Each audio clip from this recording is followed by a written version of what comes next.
everyone. Glad to see you. I know that you're like, God, it's 5 p.m., which is not the normal Dani time. You would be correct. But I switched some things around today to have a conversation. Um, hey, Kathy, good to see you. Folks, if you're watching anywhere other than the Tick of the Talk, please make sure that you say hello in the chat so that I can see you and greet you. If you're on Substack, I will not be able to see your comments, but know that I'm grateful that you are here. Hello. How are you? I want to make sure, can somebody make sure that the notifications went out? Hey, Doug, went out into the Discord for me. What's up, Butters? Good to see you as well. It's been a day. It's been a week. I don't know. It's been a year. Hey, Edamac. Good afternoon, Kimber. I'm used to saying good morning. They did. Yay, Sandy. Thank you. Thank you, Cam. Hey, Cam. So I ended up not needing the test because I ran out of time. And when I ran the initial test on the system, I did the new version of TikTok Live Studio, and it likes one part of the computer and not the other part. So there's that. What's up, Winn-Dixie? Hey, Jane Nice. Hello, Carrie. What's up, Cheryl? I knew that you would be here, my friend. I knew that you would be here for this conversation 100%. But yeah, so Cam, because the goal is to get completely set up to where I can do TikTok Live Studio from the system and not on the phone. I think that TikTok is being kinder to some of the folks that are broadcasting that way. Yeah. And so I'm debating about whether or not just everything that how I'm going to use it, what I'm going to do, or what I'm not going to do. Hey, Dolphin, good to see you. What's up, Carrie?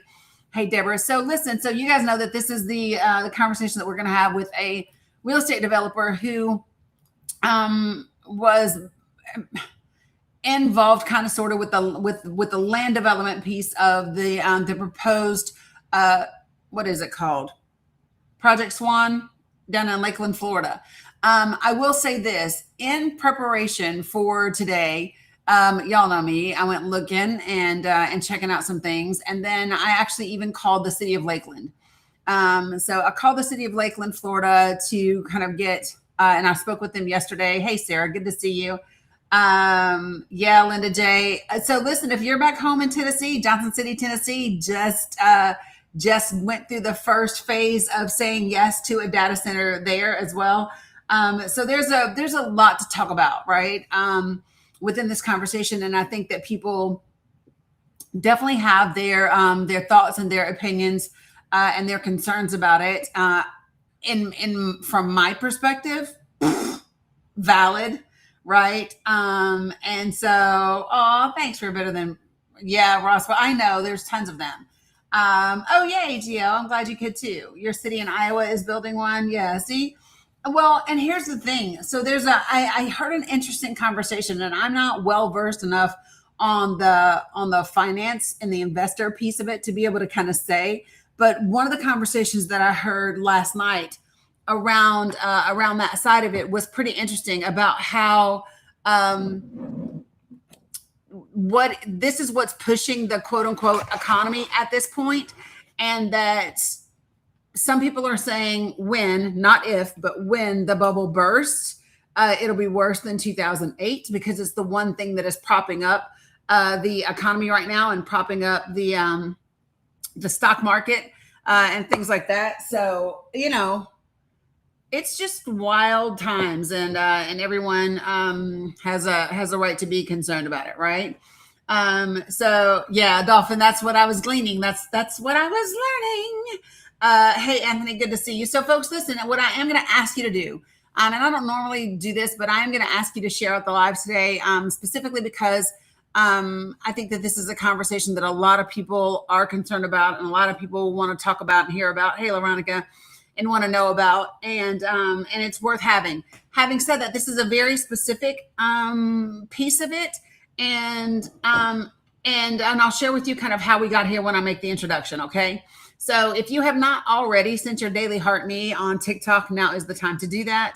Appreciate it, love it. It's one coin. If you ain't got the coin, don't worry about it. But if you do, by all means, go up there, hit the button, click it again, claim your points.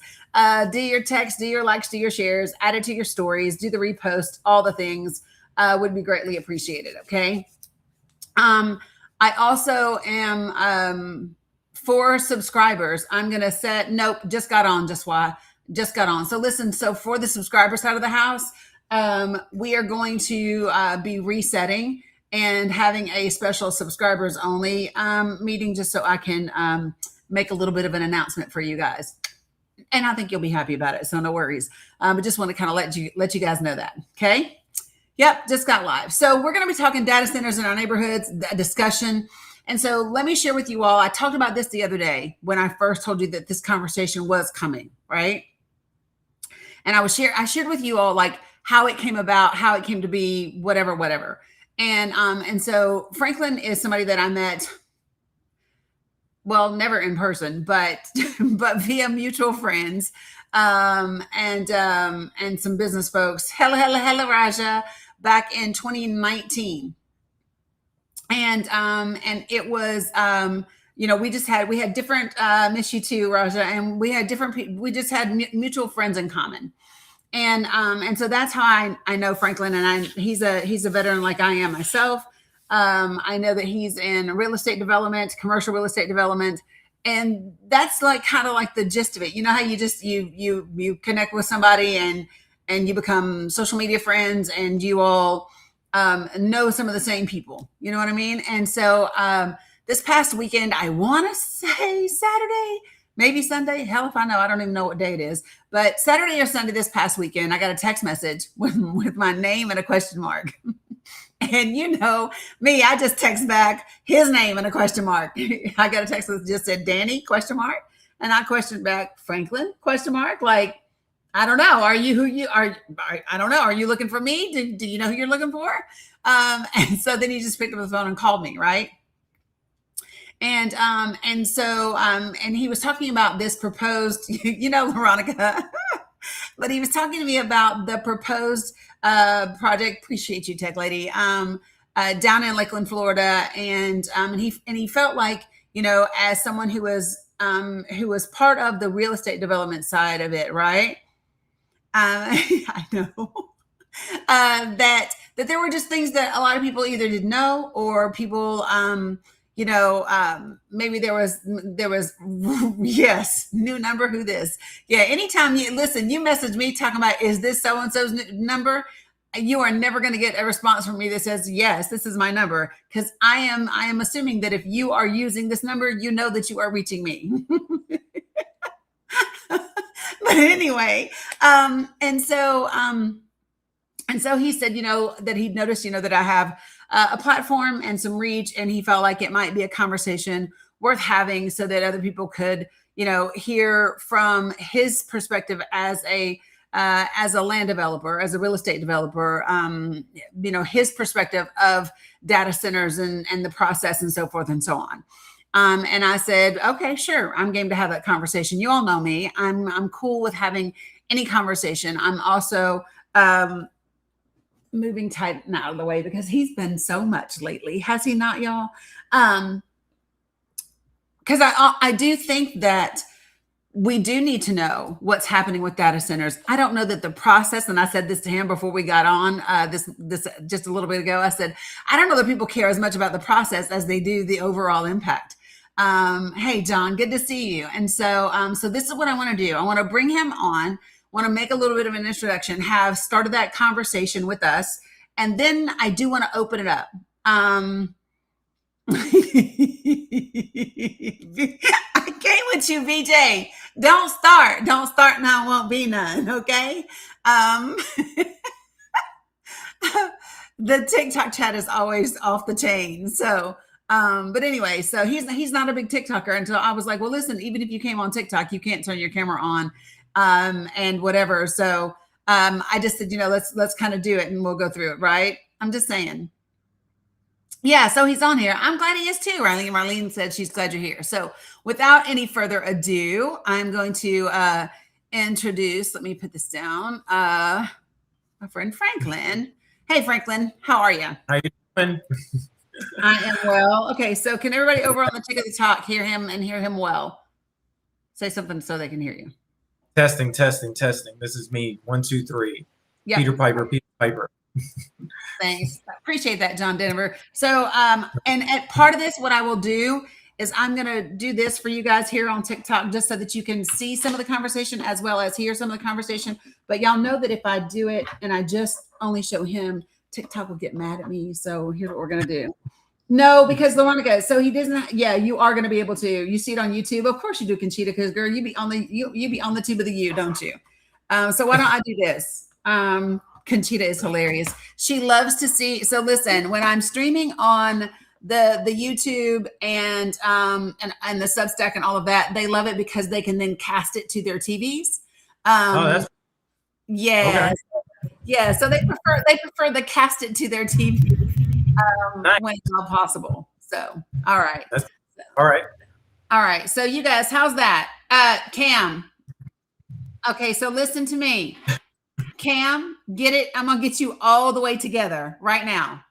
I'm going to get you all the way together right now before we even get started. Hey, Moji, good to see you. Because it don't matter. Listen to me. Okay. Hold on. I'm going to get y'all's asses all the way together. One moment. You see this? I just took it away. I took it away for y'all. I took it away because look at me. Look right here. Look the fuck right here. Look at me.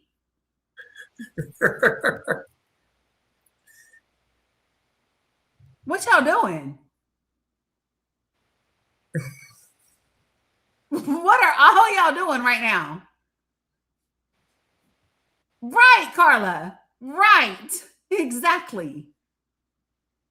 I'm going to need y'all to get your shit all the way together for the conversation. Okay? Okay. Not y'all out here losing your damn minds today already. This is why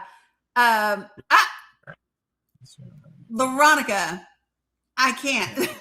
So they over here on the two of you. Okay. So, right, Motor Mouth. Now you got it. Here we go. All right. So we're gonna get this thing going. Should I do it like this, y'all? Where you can see like both of us, but still have the picture in the background on TikTok? Do y'all like it like that? Do y'all like it like that? or should I take the backdrop down? Tell me on TikTok which one you. I don't know what I just did. No. How did I?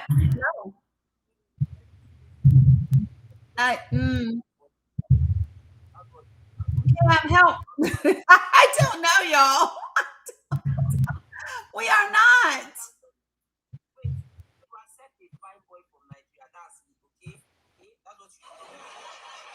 So, yes, y'all. So hold on, y'all. Franklin, hold on, because he's trying to do a TikTok battle in the middle of, yeah. You can't do it. I am trying, y'all. But you tell me how, and I will do it because I cannot. Okay. How do I undo it, y'all? What's a TikTok battle? Oh, you don't even want to. There we go. Okay. Boom. Done. Thank you, Rick G. So TikTok is this whole other world that people live in where they TikTok battle. Listen. Okay. I was trying to ask you all, do you want this background in the back? Yeah, this is wild, even for us. True story. Jesus. Or like this. Babies, y'all, look at me real quick. This works. Perfect. Got it. I'm here for it. Just like this. Okay. All right. Like this. Everybody says they want it just like this. Okay, great. Perfect. Sorry. I know, Veronica. Okay, so Franklin. Yes, ma'am. Talk to the people and share with them what made you want to reach out and have this conversation with me.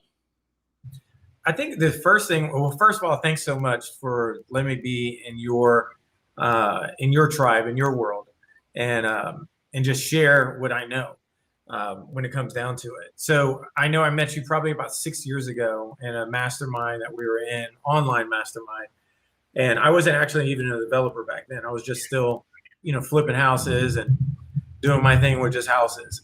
An opportunity came up, and that kind of changed the trajectory of my professional career to be a developer during that time frame. And then why I wanted to reach out was I am seeing so many misconceptions and so many things that are not factual, that specifically just even on this project that I was the one that put what they call the land assemblage together for this data center that they're proposing in Lakeland, Florida, which is called Project Swan with Ryan Companies. And so just from all the information I'm hearing, what I am hearing online, which is it's going to take away my water, it's going to take away my power, and it's right next to my house. These are like the three main things that I'm hearing. And so I wanted to kind of address each one of these items. And also, just full disclaimer, I'm not the developer right now on that site, meaning there's no financial gain I get out of this. There's zero out of it. It's just somebody I am a developer. This is literally what I do 24/7. And so I wanted to share non-fearful things, just actually how does the process go from land to developing an asset that's in an industrial area. And this project is in an industrial area, because I just see so many people getting fearful, and I'd rather tell them the truth of what I know from the inside rather than them keep on reading all these articles. And again, how does news get paid is people need to click on it and then go past the paywall. So they're going to say some things that aren't actual true. What I'm seeing that are not true. As a developer, I already know the process of water, electrical, and zoning. And these things I'm not even seeing addressed on just the one that's here in Lakeland. So that's kind of why I wanted to share. And you're so gracious enough to allow me to be on your platform to just share what I know, factual. This is not like, stuff that I'm just reading an article. This is actually like, how does the process work? And hopefully if I can give some light to people so they can actually start digging if they want to dig and make sure that their area does the same thing, fantastic. But just taking away the fear. Yeah. So let me ask you a question. Do you think that there's a difference between the process of what it is to put together a development or a data center deal, right, or a proposal, right? Do you think that there's a difference between just the process of like, oh, this is what the step that you go through for this development, which is the same as you would go through for a hospital development or whatever development, versus, hey, but the actual facility itself is different. The impact from that particular type of facility itself is different. And so while the process might not be scary, and while the process might seem whatever, is it fair to say, though, that people's concerns about the outcome, right, not just the process, is valid?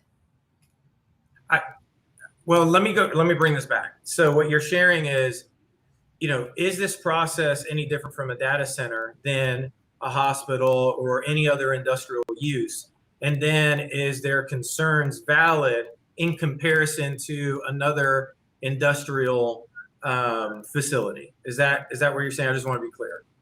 Yeah, Shimmy, this is live. So no, so okay. What I'm saying is that no, a couple things. So the first thing that I'm saying is that the like what we would know about the process for doing this type of development or any other development, right? Understanding and knowing the factual process and the steps is one piece. And that process is very different than the actual impact of that particular facility once the process is done, right? And so I think it's important to be able to say, because so I told you this the other day when you called me. I said I listen to words. And so words that I hear a lot that kind of raise my antenna a bit is when I hear words like, so like, this is what the facts are and this is what the truth is versus what's fear mongering and what's whatever. And I think that what immediately kind of raises my hackles is when I hear When I hear people, I've yeah, that never, part, because you know my hypo will get raised, and I will. It's been a while since I talked to a Texan, so it's all good. Yeah, yeah. I'm not a Texan. I'm Tennessean, but yeah, the hackles are the same. Yeah, I got it. yeah. And so, but the reality, so the thing about it is that what I oftentimes hear, especially when we start to talk about corporations and businesses and investments and developers and all of those things, one of the things I hear is that whenever working class regular folks issue what they bring up, what are valid concerns to them, what I hear a lot is, oh, though people are just fear mongering because of this, as if turning on your water fountain, turning on your faucet, and there not being water isn't an unjustified concern. No, that's not like that's not fear mongering. It's really people. We need water to live. There's only a small portion of water that is available on this planet for human consumption. Right? We don't have like a never-ending supply of that stuff. And understanding that in how an industry utilizes it matters, because even if you have water consumption, it doesn't mean that the consumption is done in the same process, and it doesn't mean that the impact is the same. And so those are the things that I think people are concerned about, and in my opinion, rightfully so. If you were going to say to folks, what are the things? You said the top 3 things you've heard is it's in my backyard. What was the other one that you said? Well, I can bring up what you're talking about right now, which is the process impact water concerns, and what are the difference between drinking water and reclaimed water as well. So I can go one by one if you like. So dealing with the process. So I just want to be very clear. A data center is a business category. That's at its core. It is a business category, no different from a business category of a frozen facility for industrial meat, for pharmaceutical storage, for, just name anything dealing with industrial, and that is a category, right? The AI data center it's been around forever. Just like a lot of people actually, what I have seen, actually believes there's a thing called the cloud. That's not true. What we're on right now goes to a data center. So I just want to literally, we are the product right now of a data center currently, right now. That's where the internet lives. It's not a cloud. So that's the first thing, right?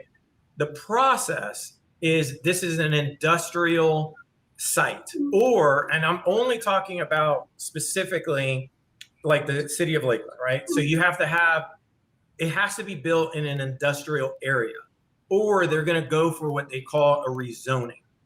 And I'm just sharing again, because this is a process that I have went through. So that exact site, which is this one right here, this is 600,000 square feet, right? I know it's kind of hard to see, but there's buildings all around here, right? It's 60 acres, okay? 5 years ago, we were going to do an industrial warehouse storage, and it was the exact same layout. The city had no problem before. That's the exact same thing. Now, I know what you're going to bring up as well: electrical, power, and impact. How do you know that I'm going to bring any of that up? Because I didn't say anything about those things. Could it be that you're prepared to bring them up because you know that other people are talking about them, and so you think that they're going to come up? Well, you did bring up water and reclaimed water and the process and the impact. So that's why I'm bringing this up. So the process is, it's just like if Dana, you wanted to do if you want to do an actual show, like a legit storage area, it's got to be in a business park. You're gonna have that usually in a warehouse or some kind of industrial area, right? It's not going to be in a neighborhood, right? It has to be zoned for what you're attempting to do. Light industrial, medical facility. It could be zoned for subdivision, high density, low density. Every municipality, what I have learned, because I've actually done subdivisions or other developments in other states, every municipality has their own land code, has their own comprehensive plan, and has their own laws. So typically a city, county, and state has their own laws dealing with development. And you have to go through all these different agencies. For example, in Florida, for this particular site, For water, you have to go through SwiftMud, and it's not drinking water either. It's reclaim, and it's SwiftMud stands for like Southwest Florida, blah blah blah blah, blah, right?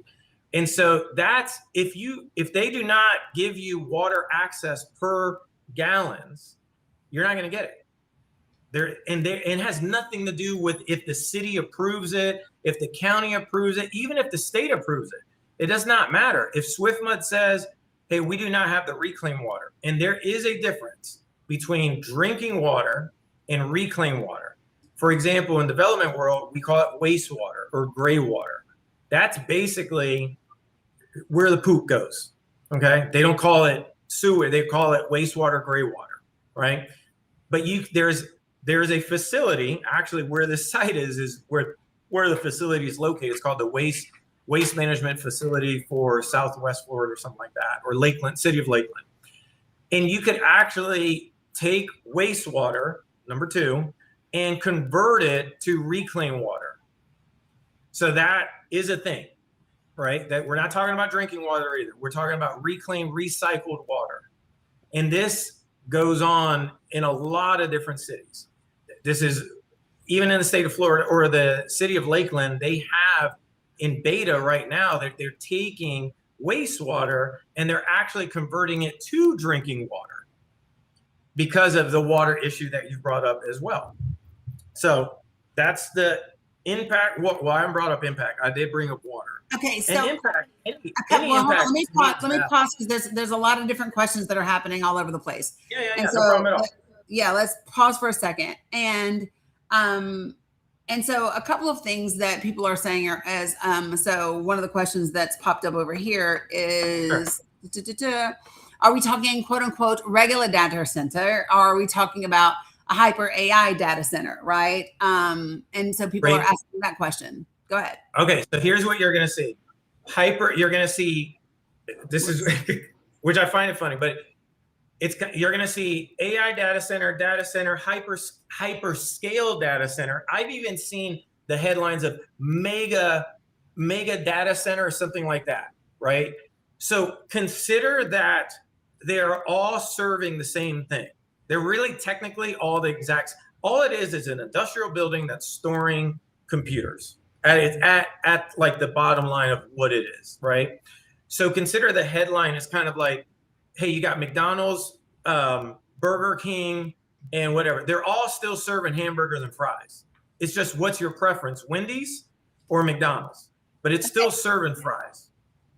Hopefully this makes sense. Well, okay, and so and liquid cooled is a thing too, which is okay. So, but I think what's important is because when we use blanket terminology, when it comes to this specific stuff, because this is how, and I've personally seen this, where when general terminology is utilized and it lacks specificity for a particular situation, it gives people the wrong perception as to what's what. So, for example, gray water and wastewater, not exactly the same things. They are not the same things, right? Yeah, it's a subset, and so it's not the same thing.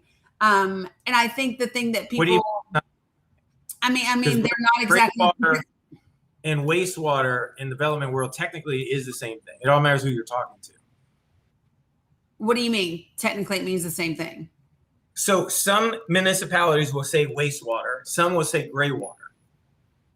Except so either gray way, water is a very specific subset. Water. It's non-drinking water. So like in your house right now, you're only going to have water that goes in that you could actually drink from, right? But that's not, but gray water. So hold on, because I have other resources pulled up on this side. So but wastewater is just the generic term, right? For any water that's discarded that requires intensive treatment. But gray water is a specific subset of domestic water, right? That excludes toilet water and it excludes highly contaminated sources. So they're not interchangeable terminology. And that's what people are reacting to in the chat. Yeah. What I'm getting at though is both of these are non-drinking water that you could use as recycled and reclaimed water, which is being used in industrial sites. I'm not just talking about AI data center, because remember, an AI data center is It's a brand of a business, of a category of what they're doing. It is not, it's in an industrial site, no matter what. There's no zoning called AI data center.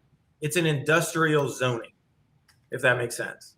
Right. But you're 100% right. You can get very meticulous about certain things. Yeah, we get that it's industrial zoning, but I mean, but the reality is that there's different, even if it's zoned industrial, that doesn't mean that particular industry is an acceptable use. And that's what they just ran. This is exactly what Kimley Horn just ran into in Lakeland, right? This particular area is zoned industrial, right? Yeah. However, when the committee took a look at all of the things in the city of Lakeland, this is not an approved use for that, even though it's zoned industrial.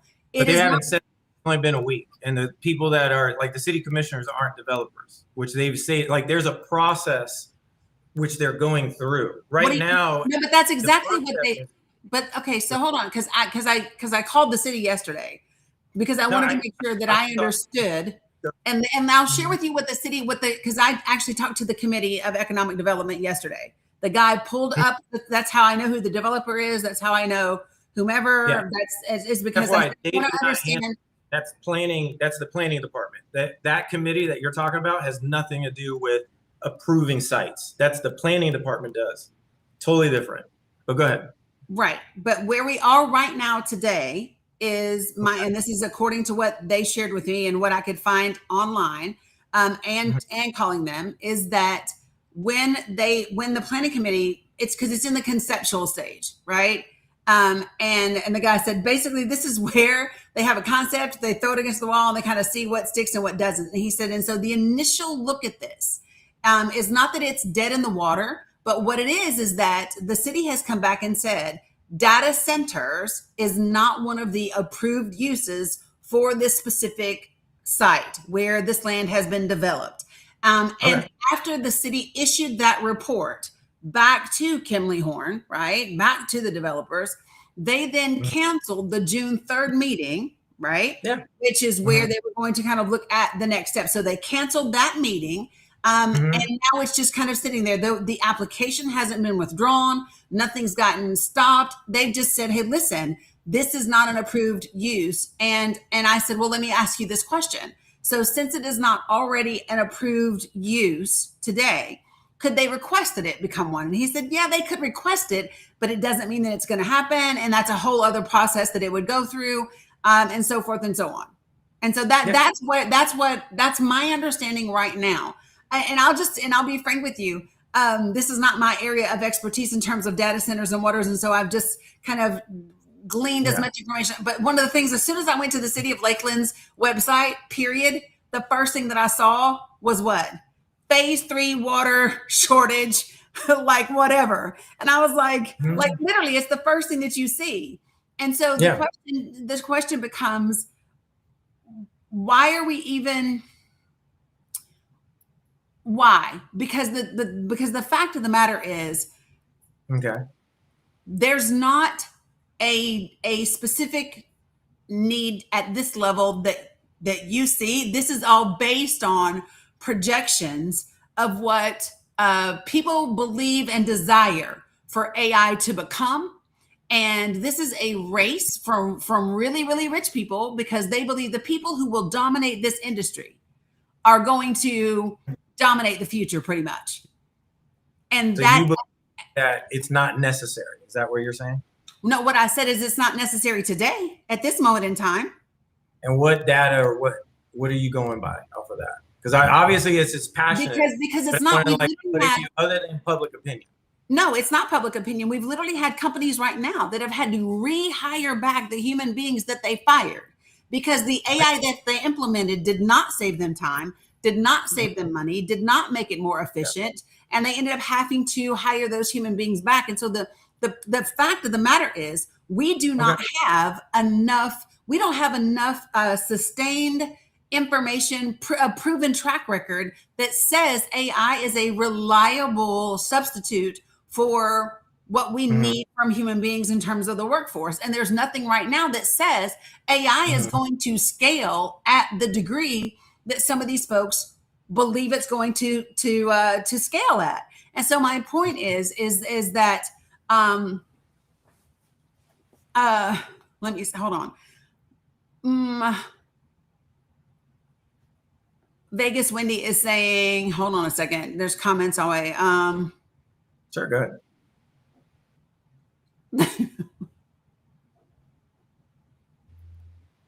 Good gosh.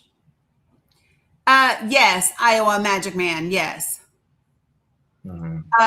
This reminds me of, I don't know who that is. Saline Township denied a massive AI data center proposal, but developers sued the township for quote unquote exclusionary zoning, fearing massive financial penalties and a likely court loss. The township board settled it and they allowed it. I guess my point was, so Vegas Wendy, what I'm not looking at is whether or not, so let me just say this. There's a difference between saying we don't want this particular type of business here and saying this type of business. There's a pre-approved list of what this land can be utilized for. And this approved list does not include this. So that's not a restriction. Yeah. Before then, AI was even a thing. Now data centers are. But in Lakeland, we do have actually 2 data centers here already. One is fairly large. What I would say is at the end of the day, we are very blessed that we live in America. And in America, you have land rights. So if the land rights are there for an industrial site and they are doing the proper steps, then they're going to get it approved, or they will sue the city or the county and they'll win. Just for example, there's already land laws in place. In Florida, land laws are very strong. So if it showcases this is an industrial, you already have something here. And again, remember, even if it's approved, it doesn't mean swift mud. It doesn't mean the power is going to happen either. These are just approvals for the land. And power, that's an interconnected agreement between the power grid as well. I hear a lot of misconceptions that it's taking away from the grid. From my understanding, and when I actually work with, we had AI data centers that wanted to buy one of my other parcels, 130 acres. It's a 5-year study with the power company that you have to work with. And we have to pay for everything up front. And we have to pay for the actual infrastructure for the megawattage, upgrading the entire power source for their power if they were going to move forward with it. Okay, so let me just back up for a second because like the chat's just going nuts. Okay, so first, just because land rights exist, right, doesn't mean that businesses automatically get to win. So I disagree with that statement heavily because land rights exist, and but if the city has determined what are the pre-approved uses, what are the uses for this land, right? So let's just say that you buy some land, you buy this land, and you say this is the land that I want, and you now own it, right? Yeah, and the city says, and the city says, great, you own it. However, we designate what this land can or cannot be utilized for. So that's just like if I buy my house in a residential neighborhood. And I decide in that residential neighborhood, I want to open up a damn car dealership on my house, right? The city can say absolutely not. And so what I am saying is that to state it as a matter of fact, that there's nothing that they can do, businesses will sue and businesses will win, I disagree with. And I think that businesses will find out differently. You're hearing something. Let me add to what you're saying. So if you have a piece of land, and this particular piece of land in Lakeland, just FYI, the center of it is the waste facility for the city of Lakeland. Across the street is industrial businesses. Okay, so this is not a residential neighborhood. Is there houses around it? Yeah, there is 100%. There's some mobile homes around it. It's one of those areas that the city designated as a business park, meaning they're making it industrial.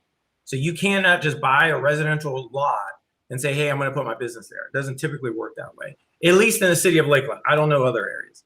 All I'm sharing is in this particular site, this is designated for business park. And if they get it approved by the city, now this is a unique site because it's actually what they call annexed, meaning the site is split down the middle between the county and the city. The county has already approved a very large data center in Haines City, which is Polk County as well. So if the city of Lakeland doesn't take it, that just means that they're not going to be receiving any of the tax revenue, which they're going to be short because of, in Florida, we have Florida Governor DeSantis, who is actually decreasing tax revenue for local municipalities. So they're looking for tax revenue. Now, again, I'm not for it or against it. I'm just sharing factual items that I personally know dealing with land law and dealing with this particular site as well. Like you cannot do a car wash in the middle of a neighborhood that I know of unless you have the zoning for it, or you're requesting an up zoning or a down zoning. That is a thing as well, because I've done that before as well. Hopefully this helps. Yeah, there's so much happening in the chat, which I knew that there would be. Okay, so That's fine. take a deep breath, everybody. And so, okay, so I think one of the things that I want to make a distinction of, and it's just really important that I think that we do, is that sure. We can talk about, you and I talked about this the other day. I'm going to give you this specific example for everybody that's listening. So one of the things that you and I talked about, we briefly touched on it the other day, is I talked about, the woman who literally in real time turned the water faucet in her kitchen, and out comes the brown stuff, that stuff that did not exist prior to that. So share with folks what you said about that, and then what's going. So what I've discovered this as a developer. So unless you've actually built something, you're not going to notice a lot of things in your local municipalities at all. You've actually got to build something, and you're going to see what I'm talking about, the process and how, like, for example, in the city of Lakeland, there's an area that I built some properties on. They call it the bottom of Lakeland. Okay.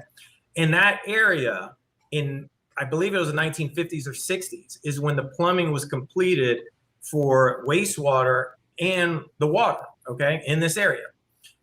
When we tied in our new pipe, our new PVC for the wastewater, to the streets pipe, which is the city of Lakeland, when they tied in, their pipe blew up because it was made out of clay, meaning it hasn't been upgraded since 1950. So, and in the Swift Mud report, this is already shown throughout the entire state of Florida, is that the infrastructure is very old and it's leaking everywhere. They're saying 20%, but they don't know the exact data. They're just guesstimating at 20%. I'm thinking it's a hell of a lot more. Really, the issue is local municipalities, from what I see, has not been a great steward over the finances of property taxes, which is really just a property fee for your own pipes in front of your own house or wherever you're living at. We're paying a fee to live here, but they're not upgrading. This is what I'm seeing with my owner. I find that to be a very, because I just want you to see where you went in that. So I'm just sharing with you factual items that I have personally seen with my own eyes. Right, but then I know that you shared a factual thing that you saw, but then you finished it with your interpretation and your opinion about why it is to be that way. So the way that you ended that sentence was the way that was they did a horrible job managing the money. But the reality is that, but you're not the city planner. Like, you don't know that that's in fact a mismanagement of whatever the taxes are. You have no idea like what happens in education and all the other things. And all the other. I did write a book about this, FYI. Just so if you go right now go to the affordability paradox on Amazon, I wrote a book specifically about the wastefulness that I personally found with all the source material.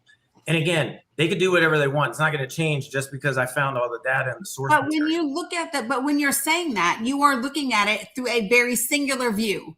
You're saying, I found these things weren't kept up to date, but you're not including the totality of the entire city. So this one particular thing is not the only thing that has to be updated and kept up to date and made up to date and whatever. Mm-hmm. Like you're balancing an entire population in an entire city, right? Consider that literally I was just an example. If you want me to talk about the entire city, I do understand it as well. All I'm sharing with you is an example that there is a lot of misappropriation that I personally found, because these pipes were, again, in 1950s, have not been updated. They're clay pipes, clay. That's 1950s in the city of Lakeland.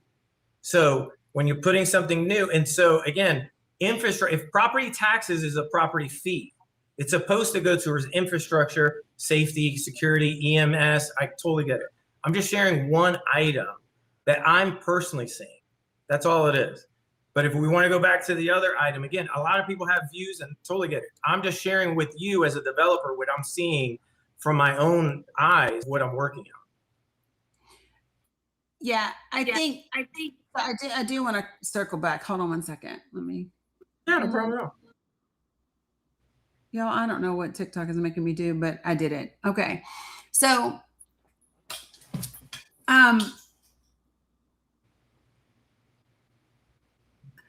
what I find interesting about the conversation, from a development perspective at all, is that there's very little responsibility and accountability that is being placed on the people that want to do all of the development. Right. So I feel like this. That's probably the most accurate statement I've heard. Okay, well, again, but it's my opinion, so it doesn't have to be it. But I just said my opinion. So I did not just state that as a matter of fact. I just said what I see, which means it's my opinion. That's exactly what I just said. I said what I see is very little accountability and responsibility. So what are you basing that off? Desire. Well, if you'd have let me finish, I would have told you though. Okay. Good. So what I see, so the issue that I see, no, he can't see TikTok comments. He can see the other side. So this is my thing. If I'm and I'm this huge developer and I want to come in and I want to build this data center in Lakeland, Florida, and as I am doing all of my assessments and my evaluations of the infrastructure, and I see what the pipes are and what the pipes are, and I truly believe that this is going to be to the benefit of the community, whatever, right? Then, and I desire for it to be of benefit to the community. I not say, all right, so as part of this project, right, we're going to collaborate together, and then we can upgrade the pipes across the city, right? So if what I'm doing is to the benefit of the city, if what I'm doing is for the benefit of the people that live here, right, then the city and I can collaborate together, right, for me to do this development project here. And then if I'm going to add brand new pipes, then I can help, and we can put into this way to upgrade the city's infrastructure as well, right? So and it does happen, but not all the time that it happens. Because if it happened all the time, then people would not turn on their waters and have brown shit coming out of their pipes because no idea about that. More upgraded. Yeah, I have no idea about that specific house or what's going on in that local municipality. So all I can talk about is what you're sharing. But so when you and I first talked about that, and I gave you that specific example on Saturday, and I shared with you, so there's and I can pull up the video if I need to. But the lady is being interviewed because as a result of this data center that has been built and opened, right, nearby her home, she now burns the nozzle, right? Yeah. And there is brown stuff that comes out. And your first response to that was, well, those pipes haven't been upgraded. I've seen it before. Just the same thing that you said just now, right? Yeah. And very hard to believe. But again, I don't know the address. I don't know what data center specifically, and I don't know what happened. But I don't think that I need to. I don't think that I need to know that specific one. If I see similar things, no, it's not general.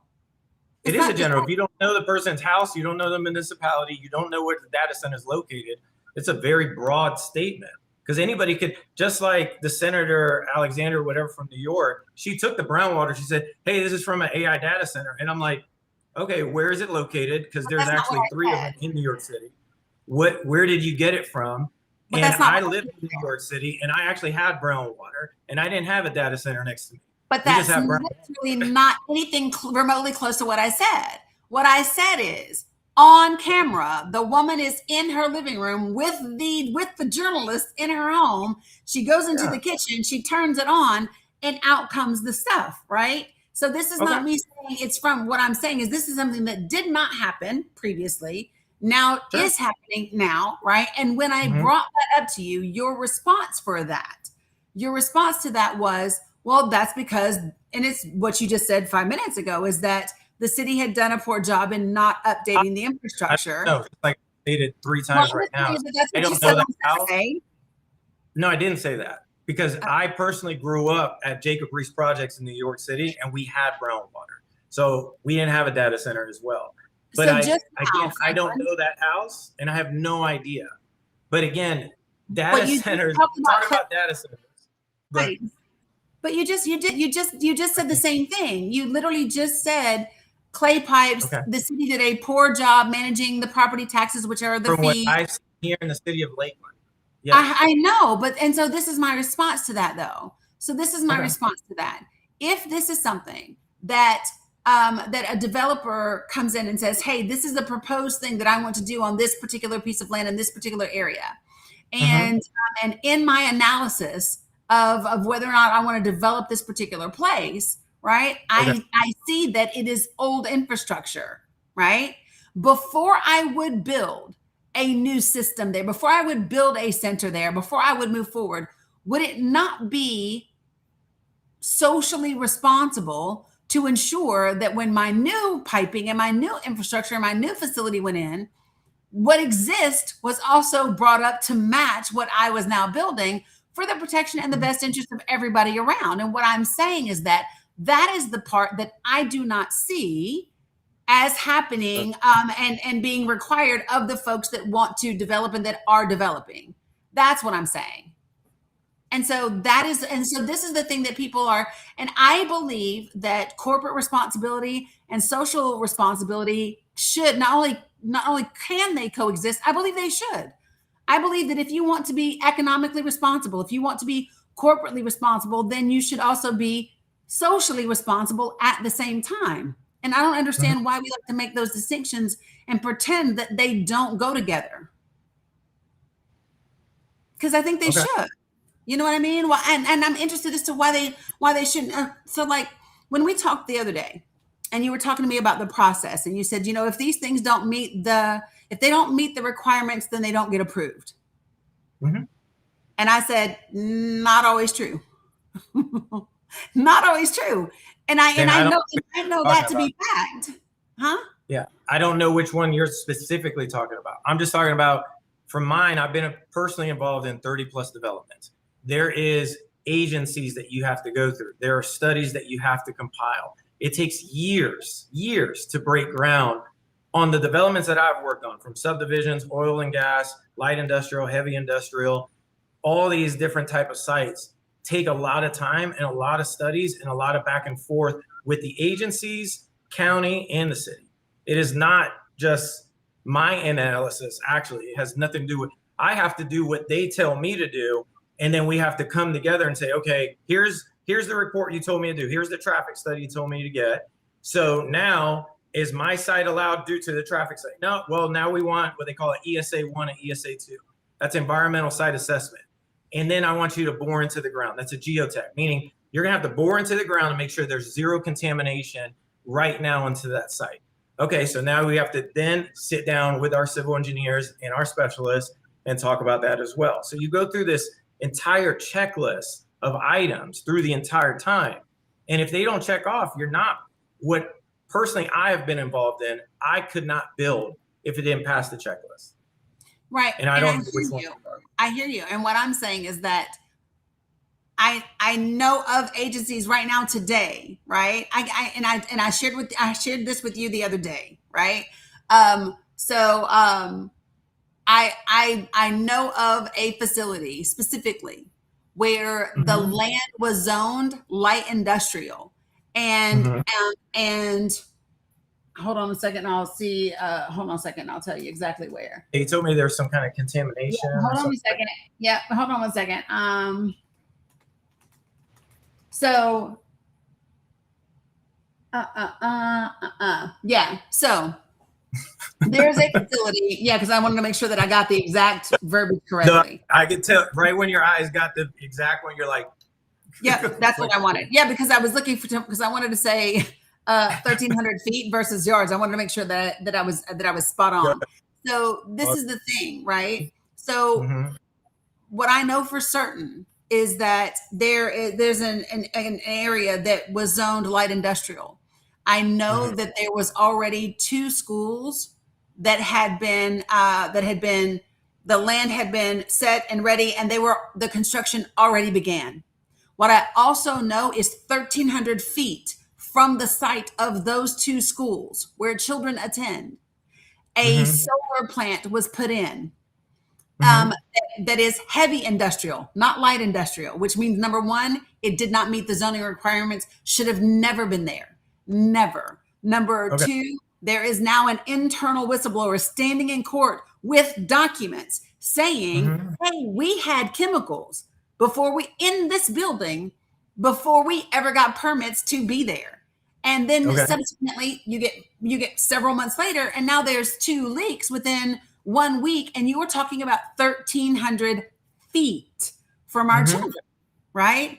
And so the You talking problem about that I have is when, huh?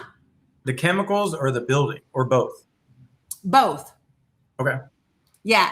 And so this is the problem that I have when we use verbiage like, if we don't meet the requirements, it doesn't get approved. Everything in me Here, goes, here everything where in, I'm at. yeah, I hear you. But when you say it as a blanket statement, I didn't because say we're it as not, a blanket. I was pretty clear. Over here where I'm at, what I've worked on, it does not get approved. I and don't what know I'm other saying towns is that don't that know other I know multiple places where it does happen. And predominantly those places tend to be in either minority neighborhoods, lower income neighborhoods, those Mhm. types of marginalized or neglected communities is where they love to put things in.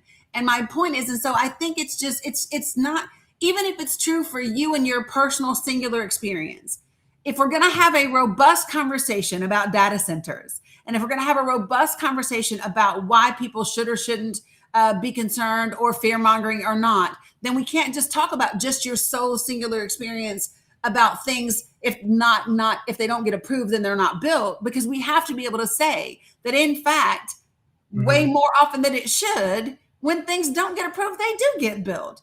And we do know that people got sick. Dear God, if this was not a thing, no one would have a clue who Aaron Brockovich is, right? If this was not a thing, we wouldn't Mhm. know. But what we Yep. know is that historically speaking, like real Mhm. talk, I get real sensitive about this because I Mhm. I I I don't understand why we choose corporations and money over the health and well-being of people repeatedly. And as a I country, no we do. no clue. But go ahead. Yeah, as a country, we do. And so, Mhm. um, one of the things that really bothers me is that, Mhm. sorry, hurting. Um, so a couple things. Um, whether or not this facility happens, right? Here's my experience of where we are right now in this moment Mhm. is we have processes that for certain people they don't have to abide by, and they don't. I have no clue. Like anything You don't know specific? that happens ever. No, not that I'm aware of. Not that I'm aware of. At the end of the day, that's why there's laws for a reason. And again, I'm just sharing from what I have seen, and I know developers throughout the country. We all have to go through the same process because if something goes wrong, what I have seen, if something goes wrong, guess who's getting sued? They are. And again, I think what I'm seeing of, and again, what you're sharing, which is super passionate, and I'm seeing a lot of people passionate, and it's more like 80% passionate because a lot of people just don't know. And a lot of times developers aren't doing what I'm doing right now, which I'm not even the developer on the site. I just want to share some education that I know from the inside to do the best that I possibly can. And probably this is not the best, the best, but I'm doing my best to just share what I know. And I think probably a lot of them need to talk about water, electrical, infrastructure. How are they going to benefit the community? What does that look like? But a lot of times what they're going to do is they're going to hire a civil engineer. They're going to hire a land-based attorney, and they're going to talk about the legal aspect on how they can get something approved. What I personally know is on the site the 130 acre site that I was approached by AI data center, and not only this one that I know about, is that it takes a very long time just for the electrical infrastructure to get built, and the AI data center has to pay for it. And then when it comes to water, there's AI data centers, but you know who's like one of the top water usage in the entire country, which uses over, I think it's like 700 billion gallons a year, which is golf courses. You don't hear anybody saying anything about golf courses. Listen, I'm fine. We tear all them motherfuckers down too. I don't care about a golf course. I don't like literally. That is not the argument you want to make up with me, because I give a damn about water. Golf. Listen, I think if we shut down golf courses, we might actually have people running the country a little bit more than they are today. I don't give a damn about golf courses. I'm not denying it. I'm not denying like real talk. I give a shit. It is more in a sense of just users. That's all I'm talking about. Because at the end of the day, fuck them both. I'm not disagreeing. I'm not disagreeing. So all I can share with you is exactly what I know, and I'm not disagreeing with. Hey, are there? Because I hear this all the time, even on my side. Is like, oh, there's these backdoor deals. I was like, dude, do you like? I personally have not seen that. What I have seen is like, because I've done this, I had to sit in these planning meetings to see who is the head planner. What are they reading? Where are they going by this land code? Because I had to study this for land law in the state of Florida. Because again, every state has their own land laws. Every municipality, what I have learned, has their own comprehensive plan. It has their own land development code. Polk County is different from the city of Orlando when it comes down to the coding of industrial. So it's confused. For myself, it was confusing. So I can only imagine when people are calling, or people in Tennessee, Ohio, San Diego, all these different locations. Yeah, it could be extremely confusing because they don't know the process, and then nobody's sharing the process. But does the process matter if the outcome and the impact is the same? But what is the outcome and impact that you're talking about? Oh dear God, I mean, because there's been a lot that you said. I want to make sure. I mean, anything negative. It doesn't matter. It doesn't matter specifics. Let me just ask you, okay? So if the outcome is negative for people and the outcome is negative for the environment, if the outcome is negative, does the process matter? Okay, so let me answer that question then. So what you're sharing, I just want to make sure I'm clear. And we're talking about something, I just want to be very clear. So we're talking about something that's zoned industrial. It's an industrial item, right? So if that business, even if it wasn't an AI data center, builds a structure that takes up water, and then it has to build it, and it has to improve the infrastructure of electric, and it's using reclaimed water, which is not water that we drink out of. To me, I personally don't see anything negative with that. Because also, if studies have to get done to make sure there's zero contamination or it gets shut down, then they're being transparent. They're building their own electrical infrastructure. They're paying taxes. They have to pay a lot of money on impact fees and yearly taxes. So they're inputting into the local community millions of dollars, which that was vacant land before. And they're also using reclaimed water, which they're allowed to do in an industrial area. I personally see all that as positives. Now, if they're leaking sewage, if they're draining the resources, I personally think that's a bad idea. But that's why you have these agencies to stop that before it even goes further. So hold on, because this is where I go, I don't give a damn. Listen, so first of all, we currently have an administration that is gutting the fuck out of the agencies and getting rid of tons of the regulations. So that's number one. Number two, even when that existed, it's still the truth. And I'm going to show you. So give me one moment while I pull this up, because this is where I get very, very, and let me just say this. Just because somebody pays taxes or just because they build something doesn't mean that it's good. It doesn't mean that it's good. It doesn't mean that it's beneficial. It doesn't, because if at the same time that you're paying taxes or whatever, it's causing harm somewhere else, then that's not. So if they're upgrading the electrical grid, if they're using reclaimed water, which is not usable water by humans, what are they doing that's negative? Okay, so and they're checking for contamination constantly, and they're paying taxes, which legally we live in America, so we're allowed to have property rights as a thing. So I'm not seeing the negative. And again, you keep saying that property rights is a thing. So listen, okay, so hold on. I just want to. Well, property rights is a thing. That's one big benefit of living in America. Go to China. Nobody in China owns land. The entire republic is owned by the government. Okay, so hold on for a second. I'm going to show you something because this is one of the things that. Titan, my cat. Sorry, you guys. Stop. My cat jumped up here again. And because he likes to do that. And I don't want him to do that. So I hate it when I look this way versus the other way. Okay, so let me just do this. I'm gonna show you something. I'm gonna share my screen with you in just a second so that people can see what I see. If a business would develop, then what would be a net positive in your eyes? So okay, but before I get there, hold on, because this is gonna irritate me because I need to move, Titan. Jesus. Stop, cat. Okay, this is what I wanted to do. So I'm going to share my screen with you. So give me 1 second.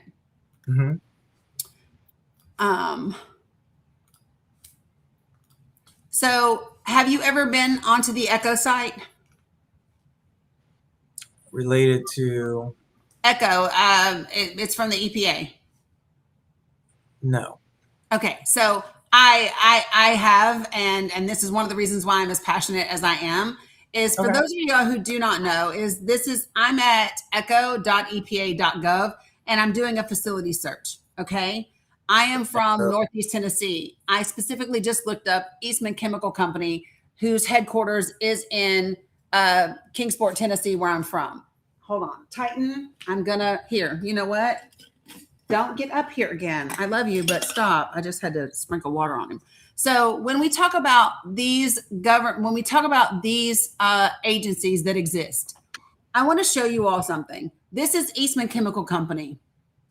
This is in the hometown region where I'm from. These are their related reports. You can read this for any company, you guys, that is regulated by the EPA. In the last 12 quarters,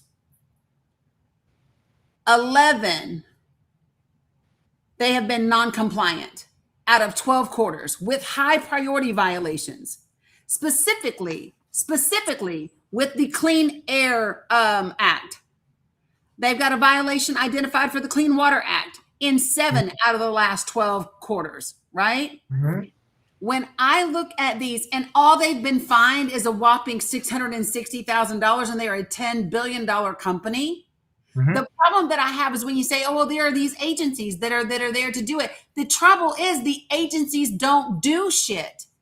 And this is not just in the environmental perspective. This is across the board. This is why healthcare is in the position that it is in. This is why our environment is in the position. This is the negatives. And I don't know how many of you all know this. You can literally go in here and you can view the environment facts. You can see what water areas are no longer inhabitable by wildlife, and if they can be rehabilitated or if they cannot, right? These are the things that happen when this is the problem that I have. And so, for example, in healthcare, you've got somebody like Rick Scott, who's now a senator, who was a governor, whose companies committed $1.7 billion in healthcare fraud, right? Largest in our history, right?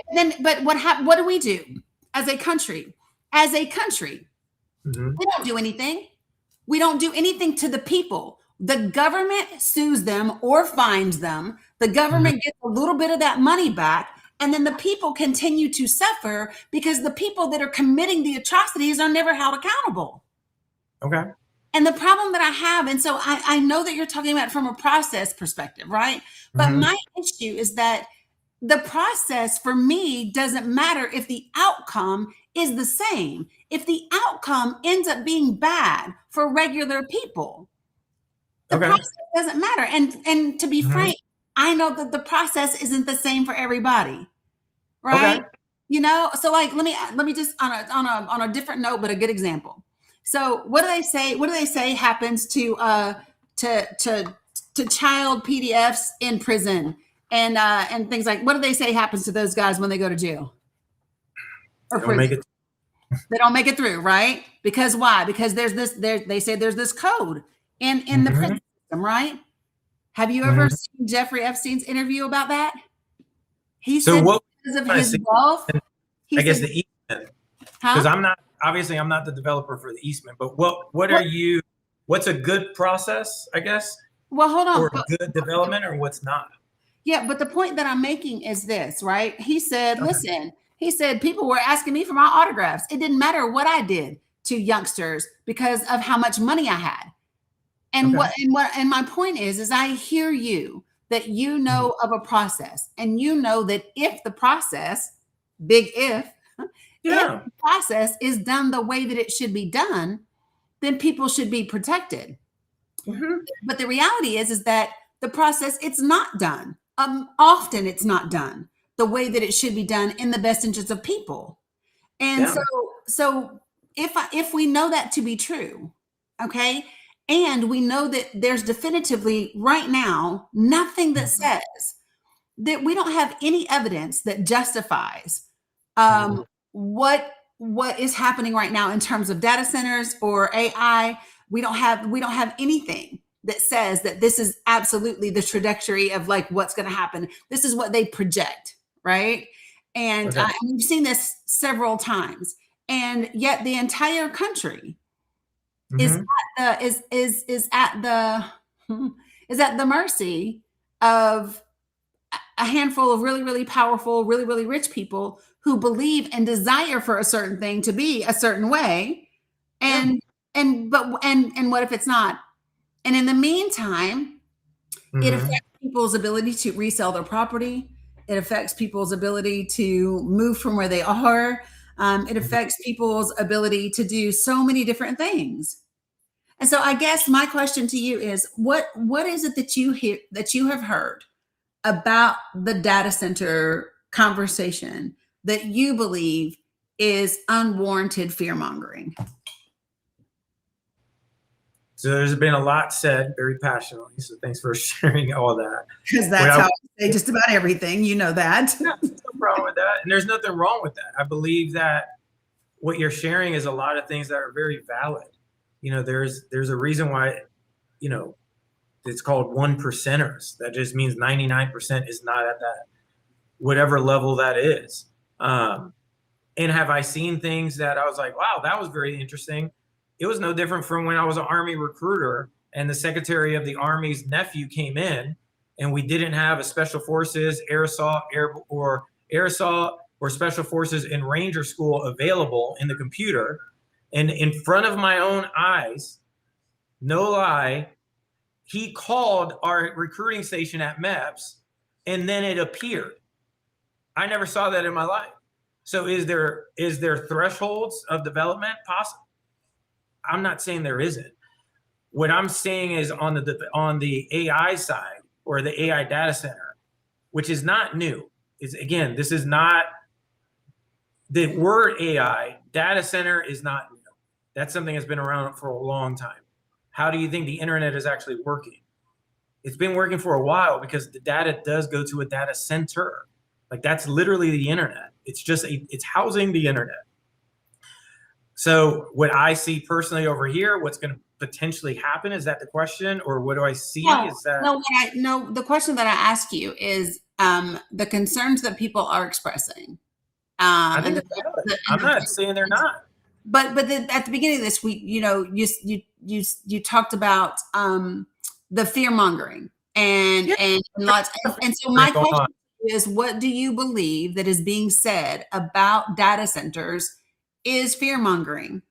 I think okay. So, and I think I shared this in the very beginning, but I'll share it again. It's taking away our water, it's taking away our power, and it's just going to be built backdoor deal. And that was in the first week of the proposal even being sent, not knowing like this is a 5 to 7 year process. And even at the 5th year, you don't even know if it's going to go all the way through. So it's and this is not AI data center. This is just big development in general. Usually we'll call this a master plan site if it's industrial or residential. That it's a big deal. They're not small. So it's a long time, and there's a lot of agencies that you have to get approved by. And if you don't get approved, you cannot get a permit. That's the cat. Like you have to get a permit for the land from horizontal, and then you have to get a permit to go vertical. If you don't have those, and then you have to get another permit for when you do go vertical, the CO, certificate of occupancy, for another person to go inside the building or inside the house. Like there's just a lot of layers of permits that have to get done that I'm personally aware of. Okay, so let me just say, I just found out last week in preparing for this conversation with you that where I live, a permit was granted 2 years ago and none of us knew a fucking thing about it. Okay. Because unless it requires rezoning, unless it requires something different, they have zero obligation to even tell the public. Oh, I'll tell you something even better. You want to hear another one? No, but see, that's not even better. Well, no, you just said, wait. I want to go back to that. I want to go back to the, it takes 4, 5, 6, 7 years. No, not always. I don't know that. And people don't know. I'm talking about a master. So 600,000 square feet, 60 acres. We call that in our world, that is a master site. That's a very large site. I don't know if you're talking about a 100,000 square foot site that the permitting is a lot less. I mean, again, every municipality is a little bit different. I can't tell you every single one's the same because it's not. It doesn't. But I wish it was. It'd be easier. But that means that they're not all 7 years either, and it also means that. But when I asked the question, like, what was it that was fear mongering about people's concerns? Water, electrical, and then it's going to get built tomorrow. Okay, and so share with me, because in some cases, for people, their perception is it did get fucking built tomorrow because the permitting process was done under the radar and nobody ever knew anything. So it's not really that that's fear mongering. It's that there are circumstances across this country where where they got the permitting done without the public being notified. And to the average person, it is being built overnight. It is being built tomorrow because nobody knew it was coming. Right. And so that's not irrational and that's not fear mongering. It's, we literally didn't know. It's just like, man, it's just like if you get served with divorce papers tomorrow, right? For you, that shit just came out the blue, but it was working in the background. They met with attorneys long before, like, you know what I mean? So like, we can't. To add to what you're saying though, to add to what you're saying, a divorce is a singular individual. I knew it was coming, meaning I know that person. What you're talking about is you're talking a very general flat statement between all these items that are all, 4,000 plus municipalities throughout the country, and they all have their own way. What I know of, and again, I'm talking about this particular site, is there is a process. You have to get approvals. You have to get COs. You have to get certificates. And none of those have to be done with our public record. Just FYI, like all land right now, you go to landglide.com, all land is available public record, other than if you're government agency, military force, or police force that I know of, right? So these things can be looked up. And again, if they really wanted to, again, they could retrofit just like what Elon Musk did. All he did was retrofit a warehouse into an AI. Elon's the greatest example to use to justify anything. No, I'm not justifying anything. I'm sharing with you. I'm just saying, what did he actually do though? What did he actually do in Memphis? He retrofitted a warehouse into a data center. Yeah, and in what way? And in what way? He retrofitted a warehouse into a data center, because that's typically what a data center is. It's a large warehouse that holds computers, typically. So, so Vegas Wendy is saying, hyperscale centers scale horizontally by adding thousands of standardized modular services to a cluster. Intelligence lives in the software layer rather than the hardware, anticipating failures and automatically redistributing the workloads without service interruption, right? Okay. And so before that, she said, a regular data center scales vertically by adding more power, more RAM, more CPUs to the individual existing machines instead of on the hardware redundancies. And I think a lot of the things that people are talking about is there's a difference between a traditional quote unquote data center and an AI data center. There's a difference between the type of cooling that they do, whether they do a closed loop cooling system or whether it's open loop cooling system, which the majority of them are open, right? Not that I'm aware of. The majority that I'm aware of are closed loop systems. remember they're companies. They don't want to spend a lot of money on water and electric. Okay, And so then hold on a second. at the core, they're all data centers. And just like what we're on right now is AI using it, feeding back. And then what at the core, what is it? What is AI? Right? It's artificial intelligence, but what is that? That's just a set of parameters that something's going to keep on doing redundantly, right? So again, you could get into the micro details of it, but again, every single site that I have seen is completely different. And unless you actually know what is the infrastructure they're building inside, we don't know. Okay, so I looked it up and I wanted to be sure again because I told you I was going to prepare for this conversation because I'm not a data center girl and I'm not a developer, and so I wanted to have enough knowledge. So from what I was able to glean from several sources, one of them was the Florida Water and Pollution Control control site, right? Yeah. 75% to 90% of the data centers are open or hybrid loop, right? Okay. Which means that they withdraw water from municipal supplies and they allow it to evaporate to dissipate server heat. So that is that is the majority of the data centers in Florida are are open or hybrid, and only 10 to 25% are closed, right, or completely waterless. And I think that's part of the other conversation. So when we talk about the majority are closed, no, they're not. It's the exact opposite, though, right? The exact opposite is 3 out of every 4 are actually. So, all right, you could type this in too. What is the agency that approves water use? It doesn't matter to me if it's Swift Mud or not. What I'm getting at is that's an approval process. If they don't have the water, the agency won't allow it. It doesn't magically come from nowhere that a company just drills a hole and water appears. It doesn't work that way. So it's literally a process for approvals and allocations. And that's exactly what happens. Meaning if they got approved for that, they went through a process and they got approved. If they won't, they won't. That's all I'm sharing. Right. And what I'm saying to you is, though, but that's not actually accurate all the time. And we already went through this piece of it. So just because someone gets so let's just say what I have seen multiple times, right, is what we know is that there are people who absolutely didn't get approved for certain things.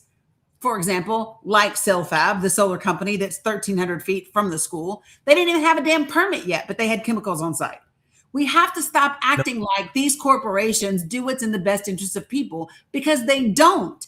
If corporations were willing to adhere to the rules and to adhere to the processes, we wouldn't need all the EPA regulations. We wouldn't need all of the things, because they would do what's necessary for people to start with, but they don't. They don't adhere to the guidelines. That's why there is the EPA. That's why there is OSHA. That's why there are fines, because even when the rules are there, even when they are approved, even when they are said, this is what you have to do, they don't even fucking do it then.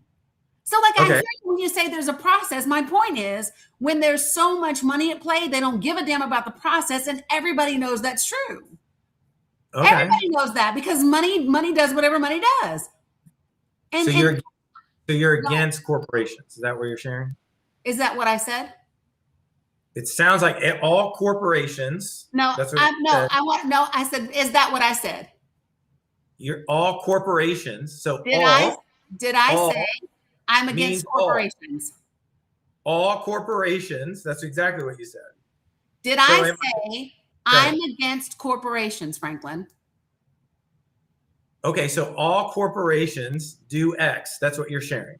What I said is that regardless of what these agencies have, regardless of what the rules are, whatever the guidelines are, whether we are talking environmental, whether we are talking healthcare, whatever, right?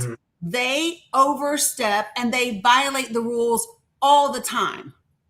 All the time.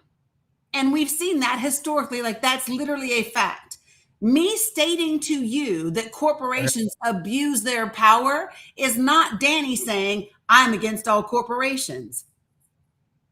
Okay. Because that is not what I said. So corporations abuse their power. Yes. Is that not what you said? 100%. Okay. Got it. So that's what you're saying. And That's I what would I just said. say, Corporations abuse their power. Yeah. okay, then I guess then we have a choice. We don't have to use anything that corporations, their product or services. Everybody has choice. Just like what The we're on right government, now, a corporation created. A or corporation guess what created else? Or TikTok. guess what else could happen? So it's like we don't have to use any. Or guess what else could happen? Or the government could stop giving corporations corporate welfare at the expense of people and require corporations to actually have social responsibility. It is So not what's an either or. So listen, it's not a situation where corporations get to say to regular working class people, "Oh, you don't like the fact that we fuck you over, then just don't use the stuff that we make." Because here's the reality is that doesn't. But I mean specifically, other than it's a big general statement or you're sharing, because you're saying corporate welfare was the other statement. What does that mean to you? It means a variety of different things. It means not having. I've never heard of that, so that's what I'm asking. Well, I mean, what is welfare? I mean, welfare to me is a totally different thing because there's two different statements that I'm thinking about on welfare. But what matters is what does it mean to you? I think that everybody knows what welfare is, right? Right. So what does it mean to you specifically? Yeah. So corporate welfare shows up in a variety of ways. So whether that is corporate bailouts, whether that is saying to corporations, well, if you come and you open a business here, you don't got to pay taxes for 20 years under the condition that you're going to do A, B, C, D, X, Y, Z. However, most of the time they don't actually do the thing that's originally agreed upon. There's a lot of different things, right? Okay. So corporate benefits, and then there's corporate welfare. There's backdoor deals potentially. That's kind of what you're sharing on the corporate welfare, and the bailouts is welfare specifically coming from cuts. It's specifically coming from the government, right? It's advantages that the government gives to a corporation, right? Okay. Without also requiring from it social responsibility. So I am against corporate welfare in the absence of social responsibility. And social responsibility would be what? Yeah. Or what would a company that is responsible? Yeah, it would be being responsible to the society in which you participate. So, for example, let's say, go ahead. Sorry. Yeah. So just for example, like don't put your chemicals in our river water. Okay. Be socially responsible and don't kill us with your shit. Got it. So that's an environmental and site assessment. Okay, got it. So you want visible ESA reports? Okay. No, I'm not giving you. I don't know. I don't care about. I don't know. Okay. Because they do reports. So then, how would you know if there's chemicals or not? Yeah. So my point is that there's no accountability. A report is not accountability. So then what? Okay, then how would you know? What do you mean? We do know now. We just don't do anything about it, which is why as a person am against it. Do you think, the government clearly knows that Eastman Chemical Company has been out of compliance 11 out of the last? I'm just using them as an example because it's the one that I know. The same way that you're talking about the process that you know, Eastman is the process that I know. And so here's what I know. Huh? So you're saying that site has chemicals on it, which that's what you're sharing, and there's contamination. So you don't, in your area, you don't have what they call Superfund. You don't have EPA, FDEP. You don't have agencies for chemical spills that you can call and say, "Hey, do it." Of course, and they were all here. Of course. Okay. Of course, ECHO is the EPA's website, Franklin. That's my point. I literally just pulled up ECHO, which is the EPA's website that shows you that there have been high critical non-compliance by Eastman Chemical Company 11 out of the last 12 quarters. Interesting. So what would you like for me to do about that? Because the government knows. The government knows. Yeah. Over here in Florida, they'll shut down if there's contamination. They call it Superfund sites. So contaminated sites will shut down immediately. So I'm just surprised there's nothing like that in your area. No, this is not just my area. This is everywhere. See, this is the thing. I've been to the ECHO website. You can look this up by state, and you can see in your state which facilities have been non-compliant and whether and how serious their non-compliance is. Right. Okay. So this is not just in my area. This is not just whatever. It's all of the things combined together. Right. And so when we say, oh, well, it's just easy, we shut down the sites, that's just not true. It's not true. I mean, dear God in heaven, come on now. Like, come on. Can we be like real talk? Dear God in heaven, they don't just shut down these sites. So there's an address. So I do know. I'm just sharing with you sites that I personally know of. So 1405 North Olive Street is called Lindell Chemical Company. They had a chemical spill. It's literally across the street from one of my sites. So I know it very well. They did shut down the entire site. For how long? Of that spill. For how long? Like 20 years. It's 20 years because they have to mitigate the site. So well, okay, so that's different. So hold on. When you talk about they had to shut down the site for 20 years, you are specifically talking about having to shut down a site due to the specific type of chemical that was there. Right. That's not what I'm talking about. Right. Oh, I thought Here's my point. I am, but that 20 years is specific to the type of chemical that was spilled. Right. Mm-hmm. So what I'm saying is I'm not talking about an accidental spill or an unintentional spill that comes from whatever, right? That results in some site being taken down. I am talking about the intentional, consistent, repeated non-compliance of the law, like the Clean Air Act, like the Clean Water Act, right? And the government is aware because the government is issuing the non-compliance notifications, and yet nobody's getting shut down. And you're going to get a fine that's 20 grand, and you're a $10 billion company. You give $0 about 20 grand.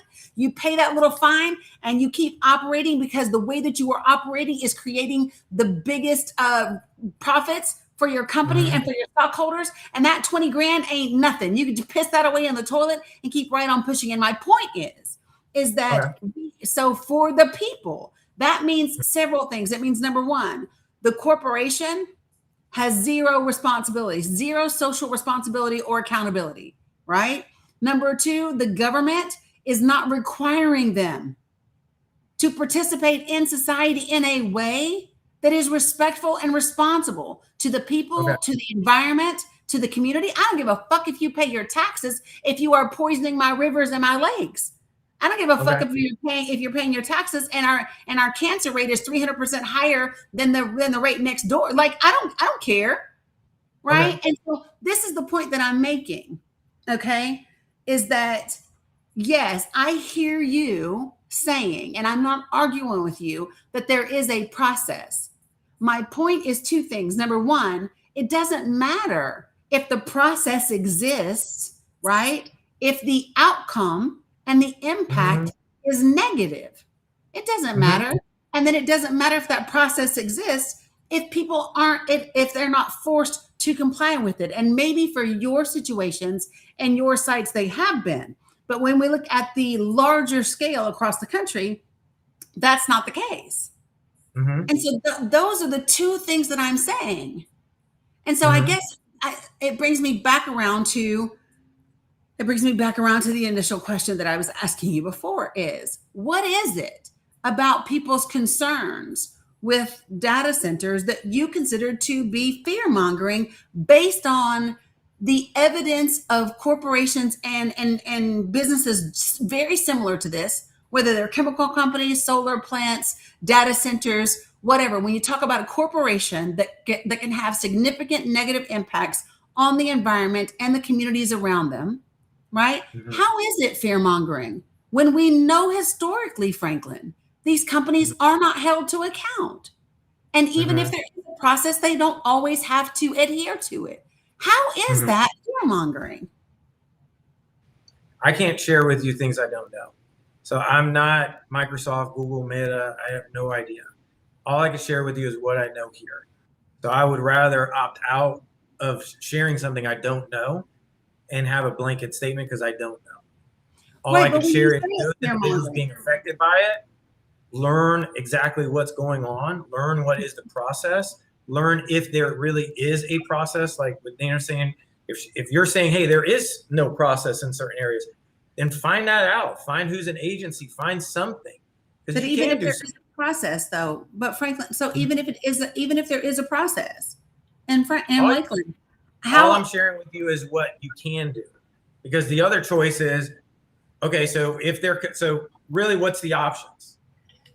So the options is I'm going to complain about it because I don't know the process, or I'm going to learn if there is a process and are they going to stand by it, or I'd be like, I don't believe in what's going on here, and I'm going to go somewhere else. Just like my mom, she moved from Jacob Reese Projects in New York City. She didn't believe in that area anymore, and she made a choice to leave there and go to Florida. great, then she had the privilege and the ability to do that. She had the privilege and the ability to do that, and not everybody does. And it is wild to me to say to people that if you don't believe in something that is happening in your community, then your choice should be to just pack up and go somewhere else. Like that's absolutely asinine. That's like telling me that if I don't like what's happening in the United States of America, to pack up and go to another country. And my thing is absolutely not. Yeah, I fought in the war, so I've been to the Middle East, and there's different cultures for different things. So if you don't believe in this way that it's going on, go to another county. If you don't believe in that, it's my county. It's my county. I don't have to leave because I don't like what rich corporations are doing. Like what a wild concept to say to people, that if you don't like what we are doing to your environment, if you don't like what we're doing to your community, pack up and go somewhere else. I didn't say that because just like I stated before, I don't know all these other data centers. All I'm sharing as an American. But that is what you just said. No, I did not say that. Specifically, I stated I'm not talking about other data centers because I don't know. I'm not going to talk about something I have no idea about. What I do know as an American and a former soldier, just like me and you, when I went overseas, I saw different cultures. Different cultures don't have choice. I was very blessed that we're American. We do have choice. Many cultures do have choice. You have a choice. There is really a choice. So you may not like the choice, but it is a choice. Franklin, there are plenty of other cultures that have choice. The United States of America is not the only country that has choice. But I personally saw. There are 180 other countries in the world. All I'm sharing is when I went to war in Iraq during the invasion, they had no choice at that time, the civilians that I saw. They were what I would say to you is that is also, and I don't know if this is a can of worms you want to open, but we can go there. I'm down for it. What I saw with my own eyes. Right, and what I would say to you is what you saw with your own eyes is the result of the United States of America interfering with the democratic country of Iraq. Iraq was a democracy. I'm not denying anything. All I'm sharing is I made a choice to go, and I went and I saw things with my own eyes. That's all I'm sharing. Right. I hear you. But what I'm saying is, but you can't just cut it off though.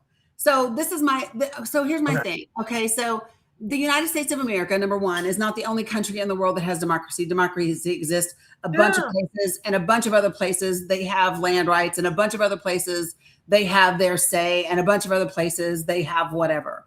And so the argument that people should just be grateful for what we have in the United States of America is an argument that absolutely goes against the oath that I took. The oath that I took doesn't tell me just be satisfied with whatever scraps the fucking 1% decides that we ought to have. And the oath that I took doesn't say that I can just move and go somewhere else if I don't like what the powers that be have dictated to be so in my community. Absolutely not. Like, I mean, the absolute, it is wild to me that people even think that that's an appropriate thing to say. And it's, I just don't, I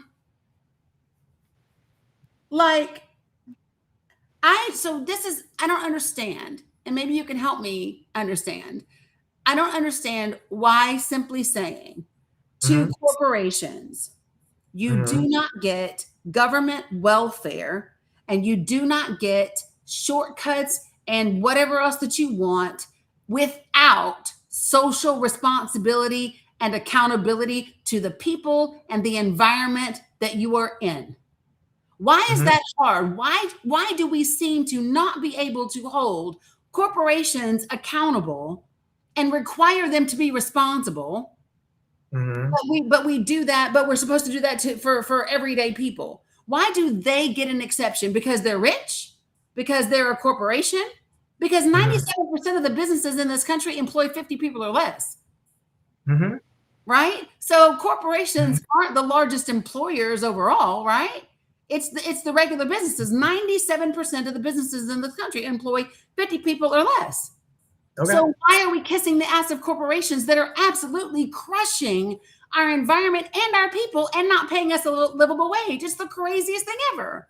Why do they get to not give? Why do they get to not pay their taxes in the community they live, not pay a livable wage, have their employees then turn around and get government assistance on top of that and double dip? Why is that a thing? And then we're supposed to just be like, oh, well, there's a process. So since there's a process, I'm sure that the folks that have never done right by people will all of a sudden decide to do right by people.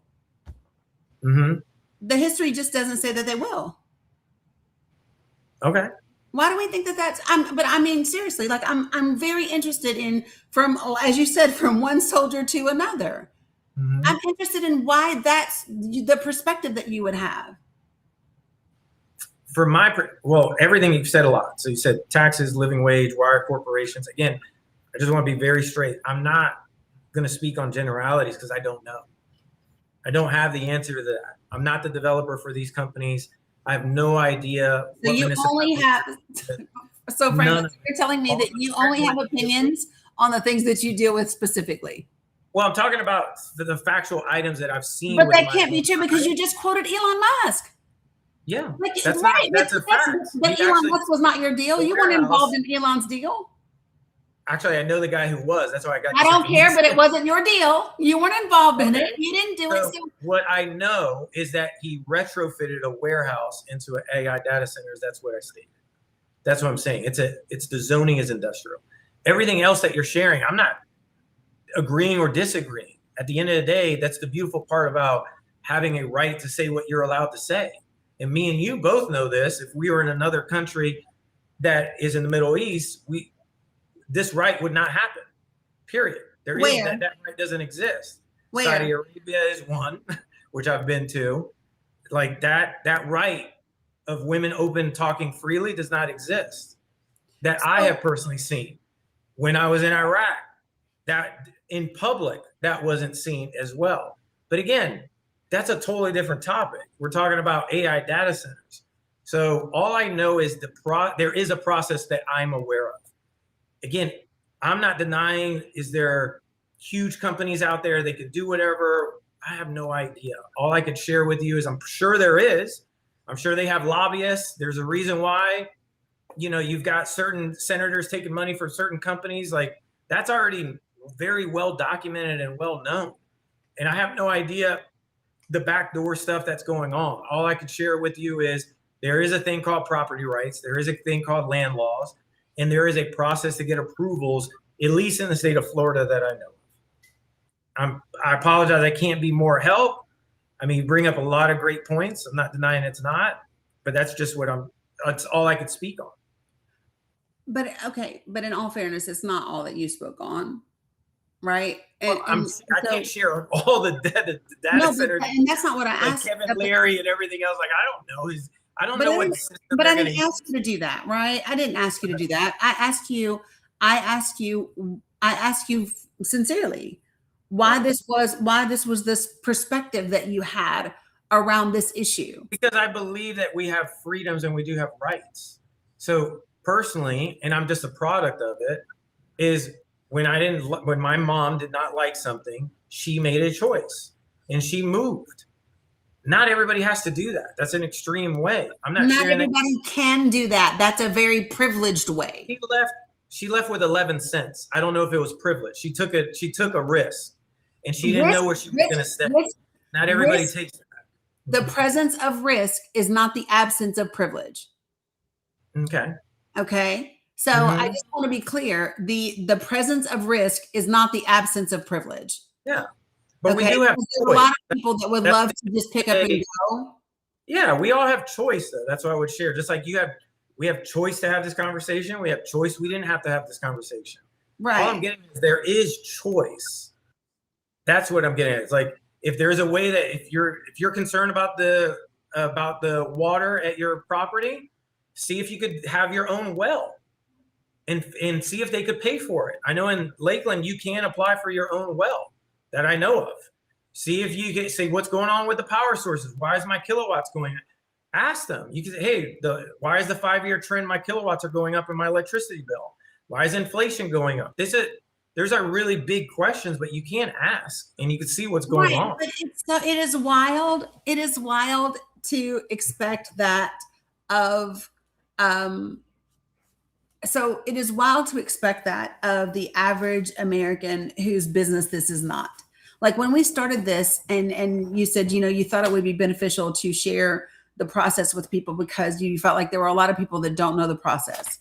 So my question to you would be, why do you think if people don't even know the process, that they would even know how to go about asking or inquiring about the things that you are now mentioning? They wouldn't know that. This is a great question. But hold on, and it shouldn't be on this call could do this. So everybody literally on here could do this. So you can go to your planning department. Everybody has a planning department. Typically it's planning or building. And you can literally say, hey, I want to build I want to build an AI data center, and I want to build literally a warehouse that's going to hold AI data center. What is the process in this area to get that done? But that's not the point. The point isn't could they ask that. The point is this, is that why is there additional burden being put on top of working class people, right? For something that a different group of that corporations aspire to have. Like, how does that all of a sudden become my responsibility to figure out the process for something when, to be quite frank, between the corporation, right, and the government, I should be able to trust both of them in their social responsibility and their social accountability to be able to do things in a way that would be non-harmful to me. Yeah, but when has that ever been accurate?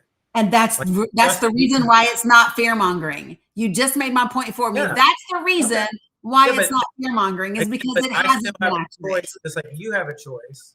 Fear-mongering in a sense of is going in there saying big general statements without specifics in my definition of it. But you just said, but when has that ever been so?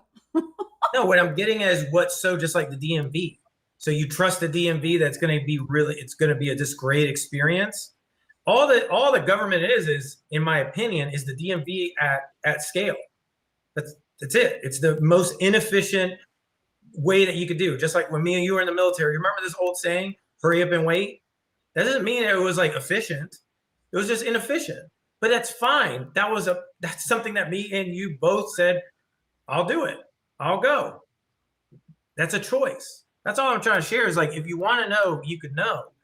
And then possibly it's gonna get built or possibly not gonna get built. I can't say about all corporations because I don't know. I don't know how they're gonna play out. What I do know is some corporations are huge benefits for communities, ginormous benefits. In what way? A lot of people actually work for them. Healthcare, great benefits, great jobs, and what else? Okay. So name for me the huge benefits from these corporations. Well, first of all, you got, and again, this is my opinion. So healthcare is a great benefit. Oil and gas, because you have to do transportation. Mechanics that are maintaining that transportation, huge benefit. For the city workers that are maintaining the pipes, the water, and everything else, blue collar people, plumbers, roofers, people that are doing siding, maintaining your house, landscapers, great benefits. And there's bigger corporations that actually have to supply those materials for those people to do their job, just because you have to transport materials and items to these guys.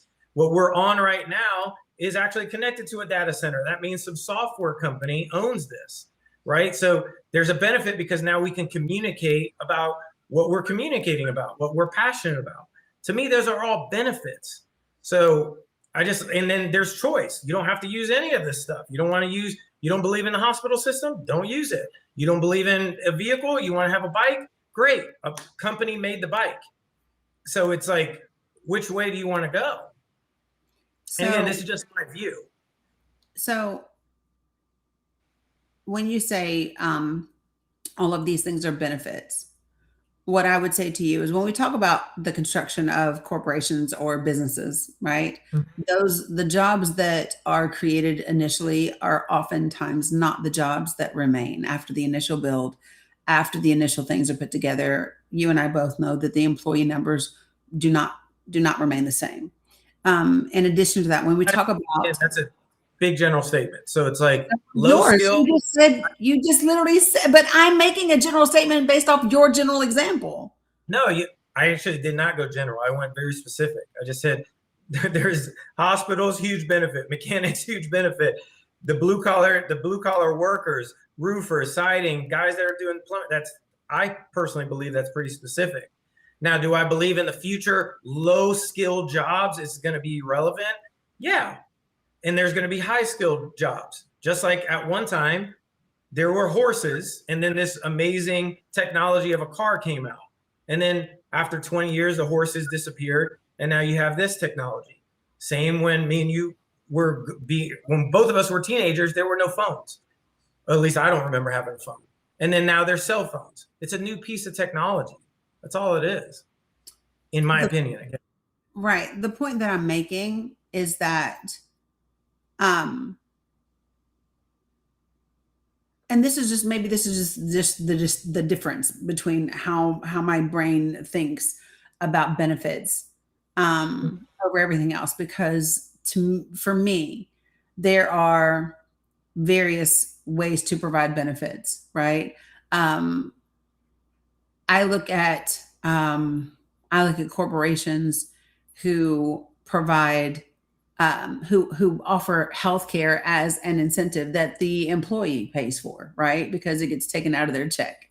And then they also pay their copays and their premiums, and then they might have in-network and out-of-network, and then they pay for their whatever and all the things, right? And so corporations get to brag that they provide healthcare because we have a government that refuses to do what every other developed high-income nation has done, which is provide universal healthcare for the people. So I don't want to hear a corporation brag to me that they offer healthcare when they participate in a system and are a large part of a system, and a large part of the reason the government that I have doesn't want to give it to me, right? So no, you don't get to pat yourself on the back for that. No thanks. Number two, plus people pay for that. Number two, when we talk about jobs, gas, mechanics, whatever. A lot more too. But yeah. And any of those things. Those things. My point is simply this: if at the same time those things are happening, you are not paying a livable wage. People are still having to get governmental assistance because you're not paying a livable wage. If you happen to be a company that at the same time is poisoning the water or the earth or the land, right? If you happen to be a corporation that is also exploiting the people that you do employ for the top 1% of your C-suite and your stockholders, right? Yeah. So there's that. It's that mindset again that people should just be grateful for the scraps, right? And I don't at all. Well, but here's my thing. All of the things that you mentioned in the overall grant and in the overall scheme of things are in fact the scraps. They are the bare minimum. Healthcare, dear God in heaven, for I believe it, but I don't think anybody should wake up saying, "Hey, I want scraps." You should say, like, "Okay, what new skill set do I need to learn so I'm not in this position?" And miss me with that too. Let me just be clear. I know people with incredible skill sets. Great. That still have scraps. You do not skill set your way into billions of dollars. It's just fucking horseshit. I need everyone to hear me when I say this. 10 toes down, every fiber of my being and all of my chest. You do not skill set your way into billions of dollars. No, you don't. You might manipulate your way into it. You might, there's all kinds of shit you can do into it, but you do not new skill set your way into billions of dollars, Franklin. I got your view. We're not talking about, I'm not personally bringing up billions because that's the 0.00001%. All I'm saying is that people to get up to 100,000 or 200,000, I do believe anybody can get up to that. And in this day and age, that's the scraps. Look at the economy that we're in today. If you look at the economy that we're in today, 6 figures is absolutely like what it takes to exist and live in this world is insane. You just probably ask your audience that. So $200,000 is scraps in your area? No, I just said 6 figures. right? You said $100,000, which is six figures. 100,000 or 200,000, one of the two. Yeah. That's scraps. That's so wow. No, compared to what exists, yes, it is. And that's my point. They want us to believe that $100,000 and $200,000 is this massive amount of money. Meanwhile, they blow that shit on fucking a weekend trip, right? They want us to believe that that's this enormous thing and it's so incredible and oh my gosh. No, it's not. No, it's not. Do you know what the 2026 federal poverty level is for a household of 4? No idea. $33,000. Wow. There is no fucking way in the world a family of 4 is living on $33,000 a year. Okay. A family of 4 is going to have a rent that is at least $1,800 to $2,200 a month. Mm-hmm. That's your whole ass check. Where's groceries coming from? Especially when we continue to cut SNAP benefits. Hell, we just took $141 million from SNAP 5 days ago. Mm-hmm. And what's crazy is we took it from WIC. We took it from pregnant and postpartum breastfeeding women and toddlers that are 5 and under. Mm-hmm. So this is when I get really, really, while we talk about, oh, well, just what new skill set do you need to have? Well, shit. Who's got money for a new skill set? Who's got time for a new skill set if I got to work 2 jobs or 3 jobs and still can't pay my rent because these corporations that I'm supposed to be in love with won't pay a fucking livable wage and want to kill the environment at the same time and don't want to give me health care. Like, it's just, it's crazy. It's crazy talk. Okay. And it comes from this place that is so wild to me. And what it demonstrates for me is just really how out of touch so many people are in this country with regular people, with regular folks, because regular folks understand. So what if I told you, Franklin, that all your fruits and vegetables that you personally could eat, you have $13 a month to buy? Okay. $13 a month, that's all you get for fruits and vegetables. Okay, figure it out. So what are you figuring out? Share with me. I want you to share with me how you meet. I want you to share with me how you meet the nutrition guidelines for the appropriate servings of fruits and vegetables for 3 meals a day for a month on $13. You figure it out. That's it. Which you don't is have what? anything about it. You don't blame anybody else. You figure out How do you figure it out? Tell me. How can I barter services? That's a huge item, because before there was currency, there was bartering of services. So for myself, even when I was in the military, I used to cut hair on the side to barter for services. I would figure out a skill set that I could barter or level myself up. So it's not the $13. It's just like, share with me what how. do people need? And then how do I service that to actually give what people are wanting? So I'm a mom with 3 kids. Okay. I want you to tell me how I have the time to barter. Really? On top of the other 2 jobs I'm working? If you're asking, okay, so you're working all these hours and you're only getting 13. So you got 3 jobs and now you're making $13 a month, or what? No, what I just, so that is what the GOP just pushed through, the appropriations for WIC. So the funding for WIC 5 days ago, they reduced the budget, the allotment for fruits and vegetables specifically, right? Okay. From $52 a month down to $13 a month. Yeah. So what I want to know is how do we get the proper amount? Because for goodness sake, we've got to be healthy, right? It's our responsibility. Nutrition's at the center of medical now. So tell me, how do I do that on $13 a month? And here's the problem. Do you know why people get frustrated, Franklin? It's like complaining is going to generate more food. What's the complaint? Or saying that I got $13. That's not a complaint. Okay, so for me, you're asking me if I had it. No, I'm asking you, how does that work? For what I want to know is, how does that work for pregnant, postpartum Okay. Now breastfeeding. No, because I have that's no who idea. WIC is for. I'm not I just pregnant. told you. I'm not those No, parts. but that's who WIC is for. WIC is for Okay. women who are pregnant, postpartum / breastfeeding, right? Okay. And for toddlers. So for those women that just gave birth, because they're God who wants us to be under babied, right? Yeah. So for those women that you want us to have birth and we're breastfeeding because breast milk's the best milk, right? So if I'm going to get enough fruits and vegetables to feed these babies from my tit, I want to know how I pay for that on $13 a month. It's great. I have no idea. Right.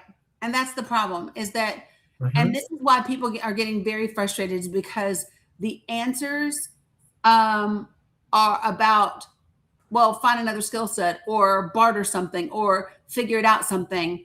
Number one is just inhumane. What is the other answer? Complaining about it? Or No, the answer is stop giving all of our resources to the top 1% of this country. Yeah, I got that. But what is that for you specifically? Nothing. So you could say stop until all your hair fall out. Is it going to stop? Possibly no. No, but I would say absolutely it is. The reality is it's probably not. So no, it is. That is the reality. But what is a guarantee that you can create more revenue for yourself? There's not. It's a skill set. Period. It's leveling up the skill set. Just like you at one time were not doing these group chats or whatever all the time. Now you learned a new skill set. And now when you met me, this is literally what I was doing every night. I was just doing it focused on just FYI, before this, lives didn't exist. I'm not sure if you remember, this didn't exist either. I was on live in 2018. Before AOL, there was no online. That's what I'm trying to get at. You had to learn something. You learned it, and then you mastered it. And now you're getting better at cultivating your tribe and your community. It was a learned skill through time. That's all I'm getting at. Just like the painting behind you. I'm pretty sure the first painting was not that great. Through time, it got better. I didn't say this was an easy process, but it's a process because the other half is, all right, I'm going to complain about whatever, dealing with the government, or I can just go inwards and say, what do I need to figure out for me? And how do I become better at whatever you choose to and create more revenue for you and your family? And what's crazy, though, Franklin, is that's not what rich people do. Rich people don't go inward. I think they got some people. No, listen, wait. Okay. Listen, let's don't pretend that this is something that the ultra wealthy, the ultra rich go inside to figure out how they're going to get better and do whatever. No, many of them understand. Many of them have been taught a system and they have access to a financial system that most people don't. Most people don't have access to a system where I can borrow money against my assets, against my net worth. I don't have to pay taxes on that money. It's not income. It's not classified. I can live off that. Right. Yeah. And I don't. Right. And I can live off that and I can do whatever. Like most people, average people do not have access to that system. And that many people don't even know that is, they just don't know why. They're like, how the fuck are these folks just doing it? And they don't realize they're living off of borrowed money, not even their own, while they're just stacking that up to be passed on to the next generation. And my point is, this is when. What I would say is there's a lot of people that came with nothing and they learned their way up to it. I'm not saying everybody, because I have no idea. All I can share is like, even for myself, I didn't grow up with a developer family. My mom was on food stamps. I literally have her food stamp card behind this. It's like I was adopted. Like none of that came. I had to learn. And there was 2 years I didn't make any money. I even slept in my car and at friends' garages to learn the skill set because I knew eventually it would pay off. But for years it didn't pay off.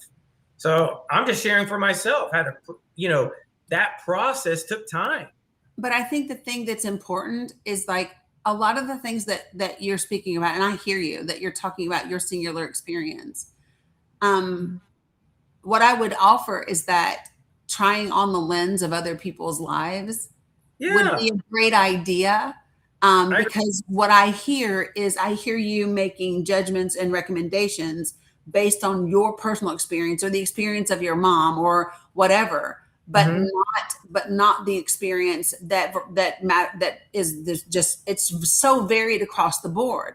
There's no Yeah, way to encapsulate it into one. And so I agree. the thing about it that I know people, my mom being one of them, Mhm. who worked her ass off. Number Mhm. one, she served her country just like my dad did, just like my brothers did and I did, but who Mhm. worked her ass off in a factory Mhm. day in and day out, right? Breathing in the worst shit in the world in her lungs and this, that, and the other, and um, and still lives on a ridiculously fixed income. And the Yeah. thing that bothers me when people say, just figure it out, just work harder, Mhm. just do whatever. It is Mhm. a very dismissive, um, it's a very dismissive way. But what Because is the some of the alternative? hardest, the Like what? alternative, here's the alternative. The Yeah. alternative is to create a society and a government that works for people and stop making excuses for the bullshit that we have today. Yeah, but So accountability is not complaining. I'm not denying Account, it. But I'm just saying, it's like, so the but person Franklin, right now that's you keep struggling with saying food, complaining. Accountability is not complaining. I got that. But at the end of the day, do you feel that you sharing this right now is going to change anything in the next year? Yeah. Do you want to know what I know? Okay, what I'm Oh, saying is the person that needs the food right now, yeah. do you really feel that them, and I'm not saying senior, that I worked at a retirement community. I believe seniors are, that's totally different. I'm saying people that are capable of moving, not handicapped. I'm saying like a healthy individual that's struggling. Like, what would you tell that person? That's what I'm saying. You know what I'm saying? It's like, what Yeah. would you share with that? I'll Is tell you it, what I hey, tell be them every pissed off day. at your local government? Or would it be like, okay, man, you got to evaluate your budget. You're going to have to look at your assets. You're going to have to No, figure out a new skill I can set. do You're more going to have to than get a one second thing at a job. time. I can do more than one thing at a time. And I'll share with you what I have shared with all of my folks. All right. Yeah. So this is it, because I believe, whoops, I don't want And this is to a do, great conversation. yeah. So I can do more than one thing at a time. Okay. So what I can do is address immediate needs. So things that I have shared with people, because I know in about 4 to 5 weeks, China is going to be the only country in the world that has reserves. If we keep Yeah. going the way that we are going, they're going to be the only ones that have reserves. And things are going to get very difficult. The reserves that we have been selling off to keep gas prices low, that point is coming to an end, and it's about to get real quick, real quick for many, many people. So what I have shared with people already is to not go into this crazy COVID mode. What I have said to people is be smart, right? So for me, I live in a community close by my daughter and my niece. So what did we do? We got like a Costco account. We also started gardens on our balconies, right? We also like all of those types of things. And then every time that we go, buy a bag of rice, buy a bag of this, like all of it, because that is the part of self-sufficiency. And then at the same time, Love it. I'll show you this. So hold on a second, because you And I'm asked about people. my son's about to come. So Yeah, I got you. We're wrapping up, but I'll show you. So here's the other thing. So I have organized where literally people come into a live with me, into a okay. Google Meet Yeah. every other week, and Okay.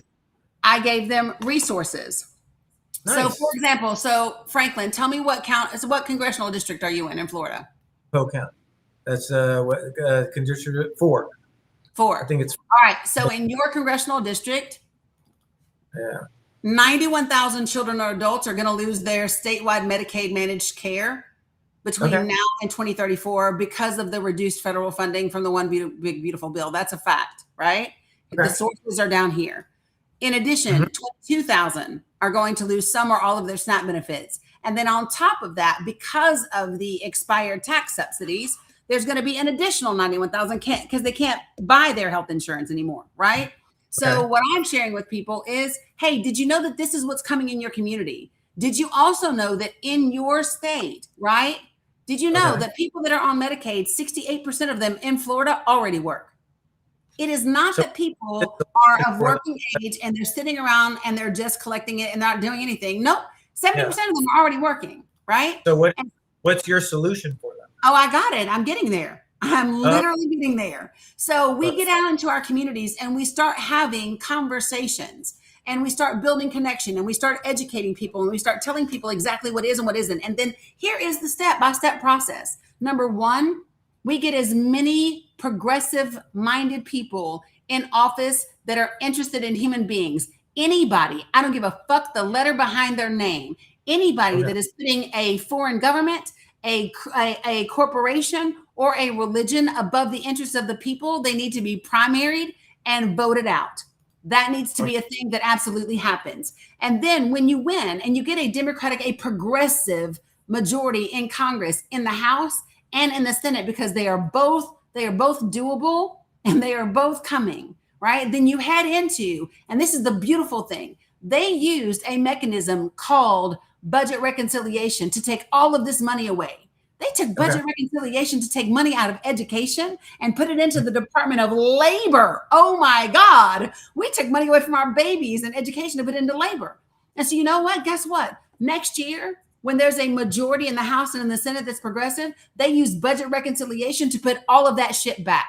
They take Okay. that extra $75 million from ICE and they take it back. They put that money from labor back into education. They put the money back into SNAP. They relieve some of the burden and the debt on the American people. And at the same time, they continue to put the pressure on those people in Congress to do right by people, right? Mm-hmm. You begin the impeachment and removal process for every single person that is sitting in that cabinet that took an oath in office, like you and I did, that aren't upholding that oath, right? Every single one of them that have lied, that have violated law, every single one of them impeached and removed. And then you move into 2028, right? And then you do what I call it's a move that I call the Mitch McConnell, the motherfuckers, right? And what that means is because you have a Democratic, a progressive majority in the House and in the Senate, you expand the court and you get 13 justices, one for every circuit as it was intended, right? You do a second round of government accountability. Mm-hmm. You implement, these are the things. And what you begin to put together legislation and governmental bodies and departments that actually work on the behalf of the people. And it does not mean that corporations have to be the enemy. That's their choice. Corporations can choose social accountability and social responsibility, or they can go extinct and I don't give a fuck. Like it's one of those three things. They can either start to do right by people because people matter more than profits and people matter more than corporations. And I am tired of seeing lower income, poor people be blamed for being lower income and poor. Absolutely not. And I just think that we ought to be able to ask that of people. I don't think we should lay more and more responsibility on the working class for things that aren't truly going to benefit us and could potentially harm us significantly. I can definitely tell you're passionate about it, which I love. I love seeing that. So, and you see, I have an answer. I'm going to get going. So it's about 30 minutes past what I needed to be on, but thank you so much for the conversation. Absolutely. I'm sorry I couldn't answer anybody else's question on the community aspect of it, but I'll put together some questions. If anybody has questions specifically for you, I'll put them together. I'll email them to you, and you can do some videos, or if you want to come back and share with people, you're more than welcome to. Yeah, I'd love to. Whatever I could do, I just want to share again what I know. I'll do my best to share it and be as transparent as I can. So, yeah, 100%. Appreciate it. All right. No problem at all. I'll talk to you guys. Have a good one. Thank you. See you later. All right. Bye-bye. Okay. Let me get back over here. Okay. So, Pink Daydreaming, Vegas, Wendy, Sonia Sita, all you folks that were over there on the YouTube and the Facebook side of the world. I appreciate that. Thanks, Harold. Appreciate that as well. You know, here's my thing, right? I understand that there's a process, and I understand that he knows the real estate process of it, the development process of it, right? for me, the process doesn't matter if the outcome and if the impact is actually bad for people. You know what I mean? Like, why does that? None of that matters to me if it ends up being hurtful to people. And I really run out of patience, and it's not anything towards Franklin at all. I have a very, very difficult time when we put more blame and more responsibility on working class people than we do the top 1% and the corporations. I have nothing against people making money. I have something against you making money at the expense of people. That's what I have. I mean, I think that you can make money, and you can make more than enough money, and still do right by people when you do it. I just believe, I don't believe that those things have to be, exclusive. Okay, Terry, right? I think that we can have innovation and social responsibility at the same time. We can have innovation and corporate accountability at the same time. I don't know why people feel like we have to sacrifice human beings for whatever the next big thing is.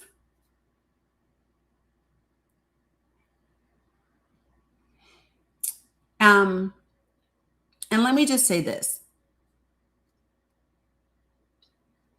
There's a lot of people who say things about the Middle East and this, that, and the other. And this is what I would say, is that not every place wants Western culture. Not every culture wants to be Westernized. They don't. I mean, the literacy rates in Iran and Palestine for women and men are like 97 and 99%. Do we want to talk about the literacy rates here in the United States of America? Do we? How much do we really love and respect the women in this country? How much do we really love and respect our children?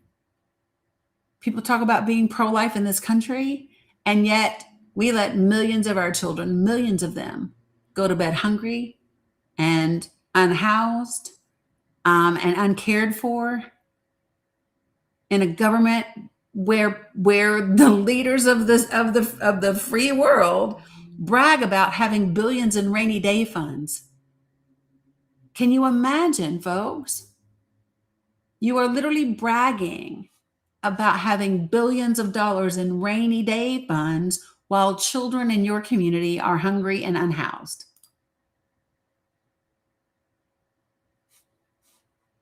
I don't get it. What?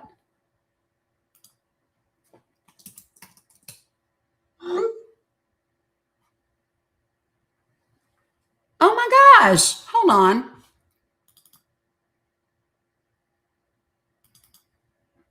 Why in the world would he not come back? Hold on, y'all. I got to take care of my grandbabies.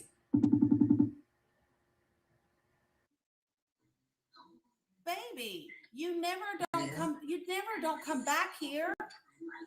It doesn't matter if I'm alive if you were getting bit by bugs. Okay. What in the world? We went to Mom's house. Okay. She was still doing that, so don't want us to come back now? Yeah, you could have been come back. The answer is always come back. Okay. What's going on? Okay. All right, baby. All right. What's going on?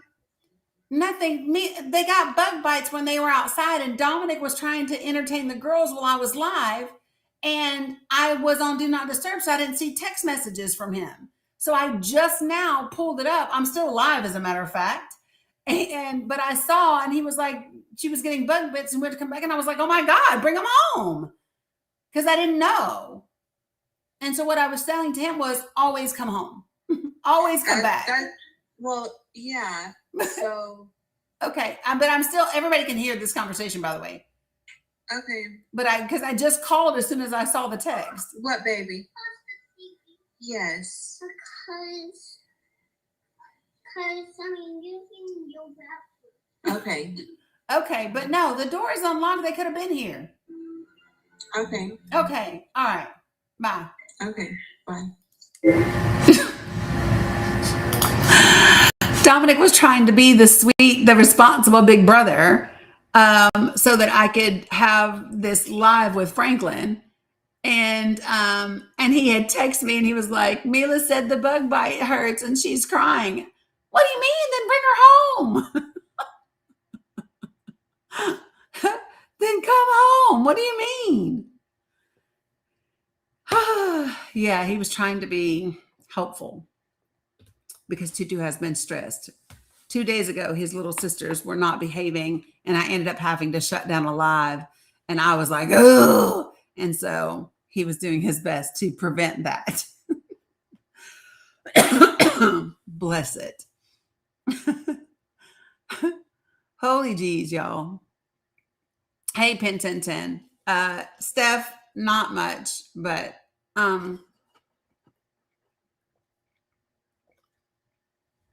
he's very yeah.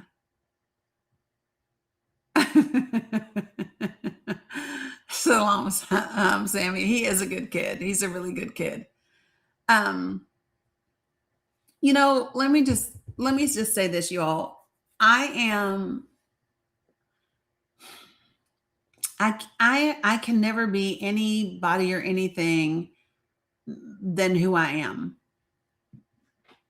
I'm always going to choose people over corporations. Always. I always am. And I think we should. And that doesn't mean that we hate corporations. It means that we have to stop choosing them over people.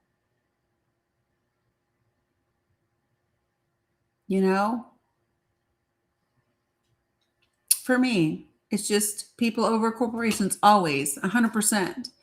And I want you all to hear this from my heart when I say this. Accountability is not complaining. Do not let somebody gaslight you into believing that holding someone accountable for the things that they do is complaining.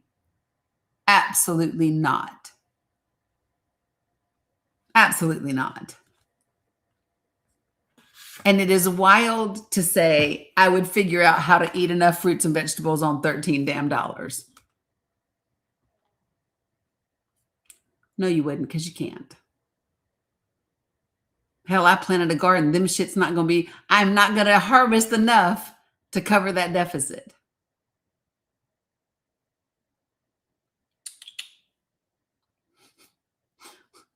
Look, I just got to show y'all. This boy is cracking me up. Titan, what are you doing?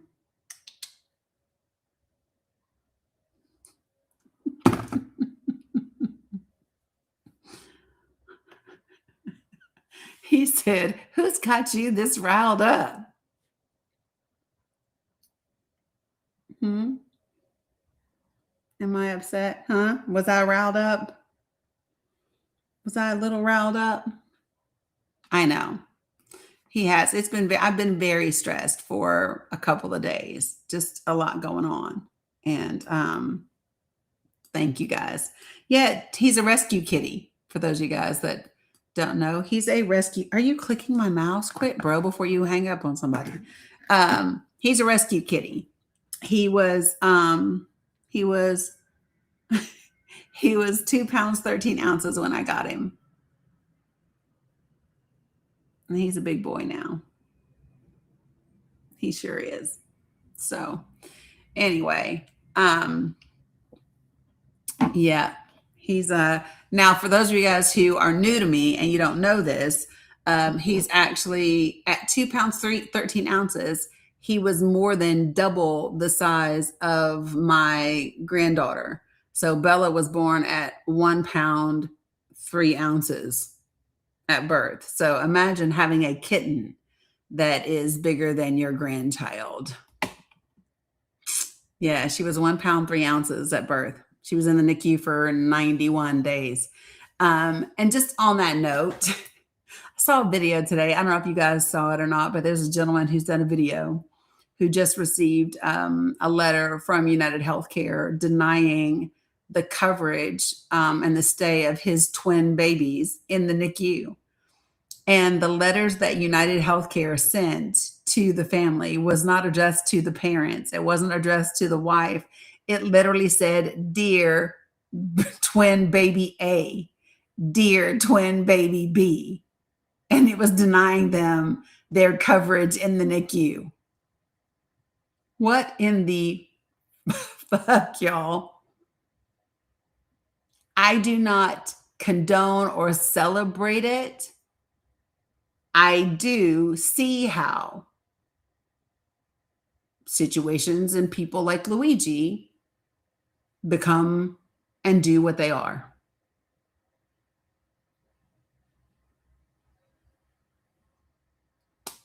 I don't celebrate it. I don't think that this is a thing. Like, I'm not saying go. I'm saying I understand. I get it. You know? I don't know what he has in Texas Butterfly. See, this is my boy. He's purring. Look, he's frowning. Why are you frowning?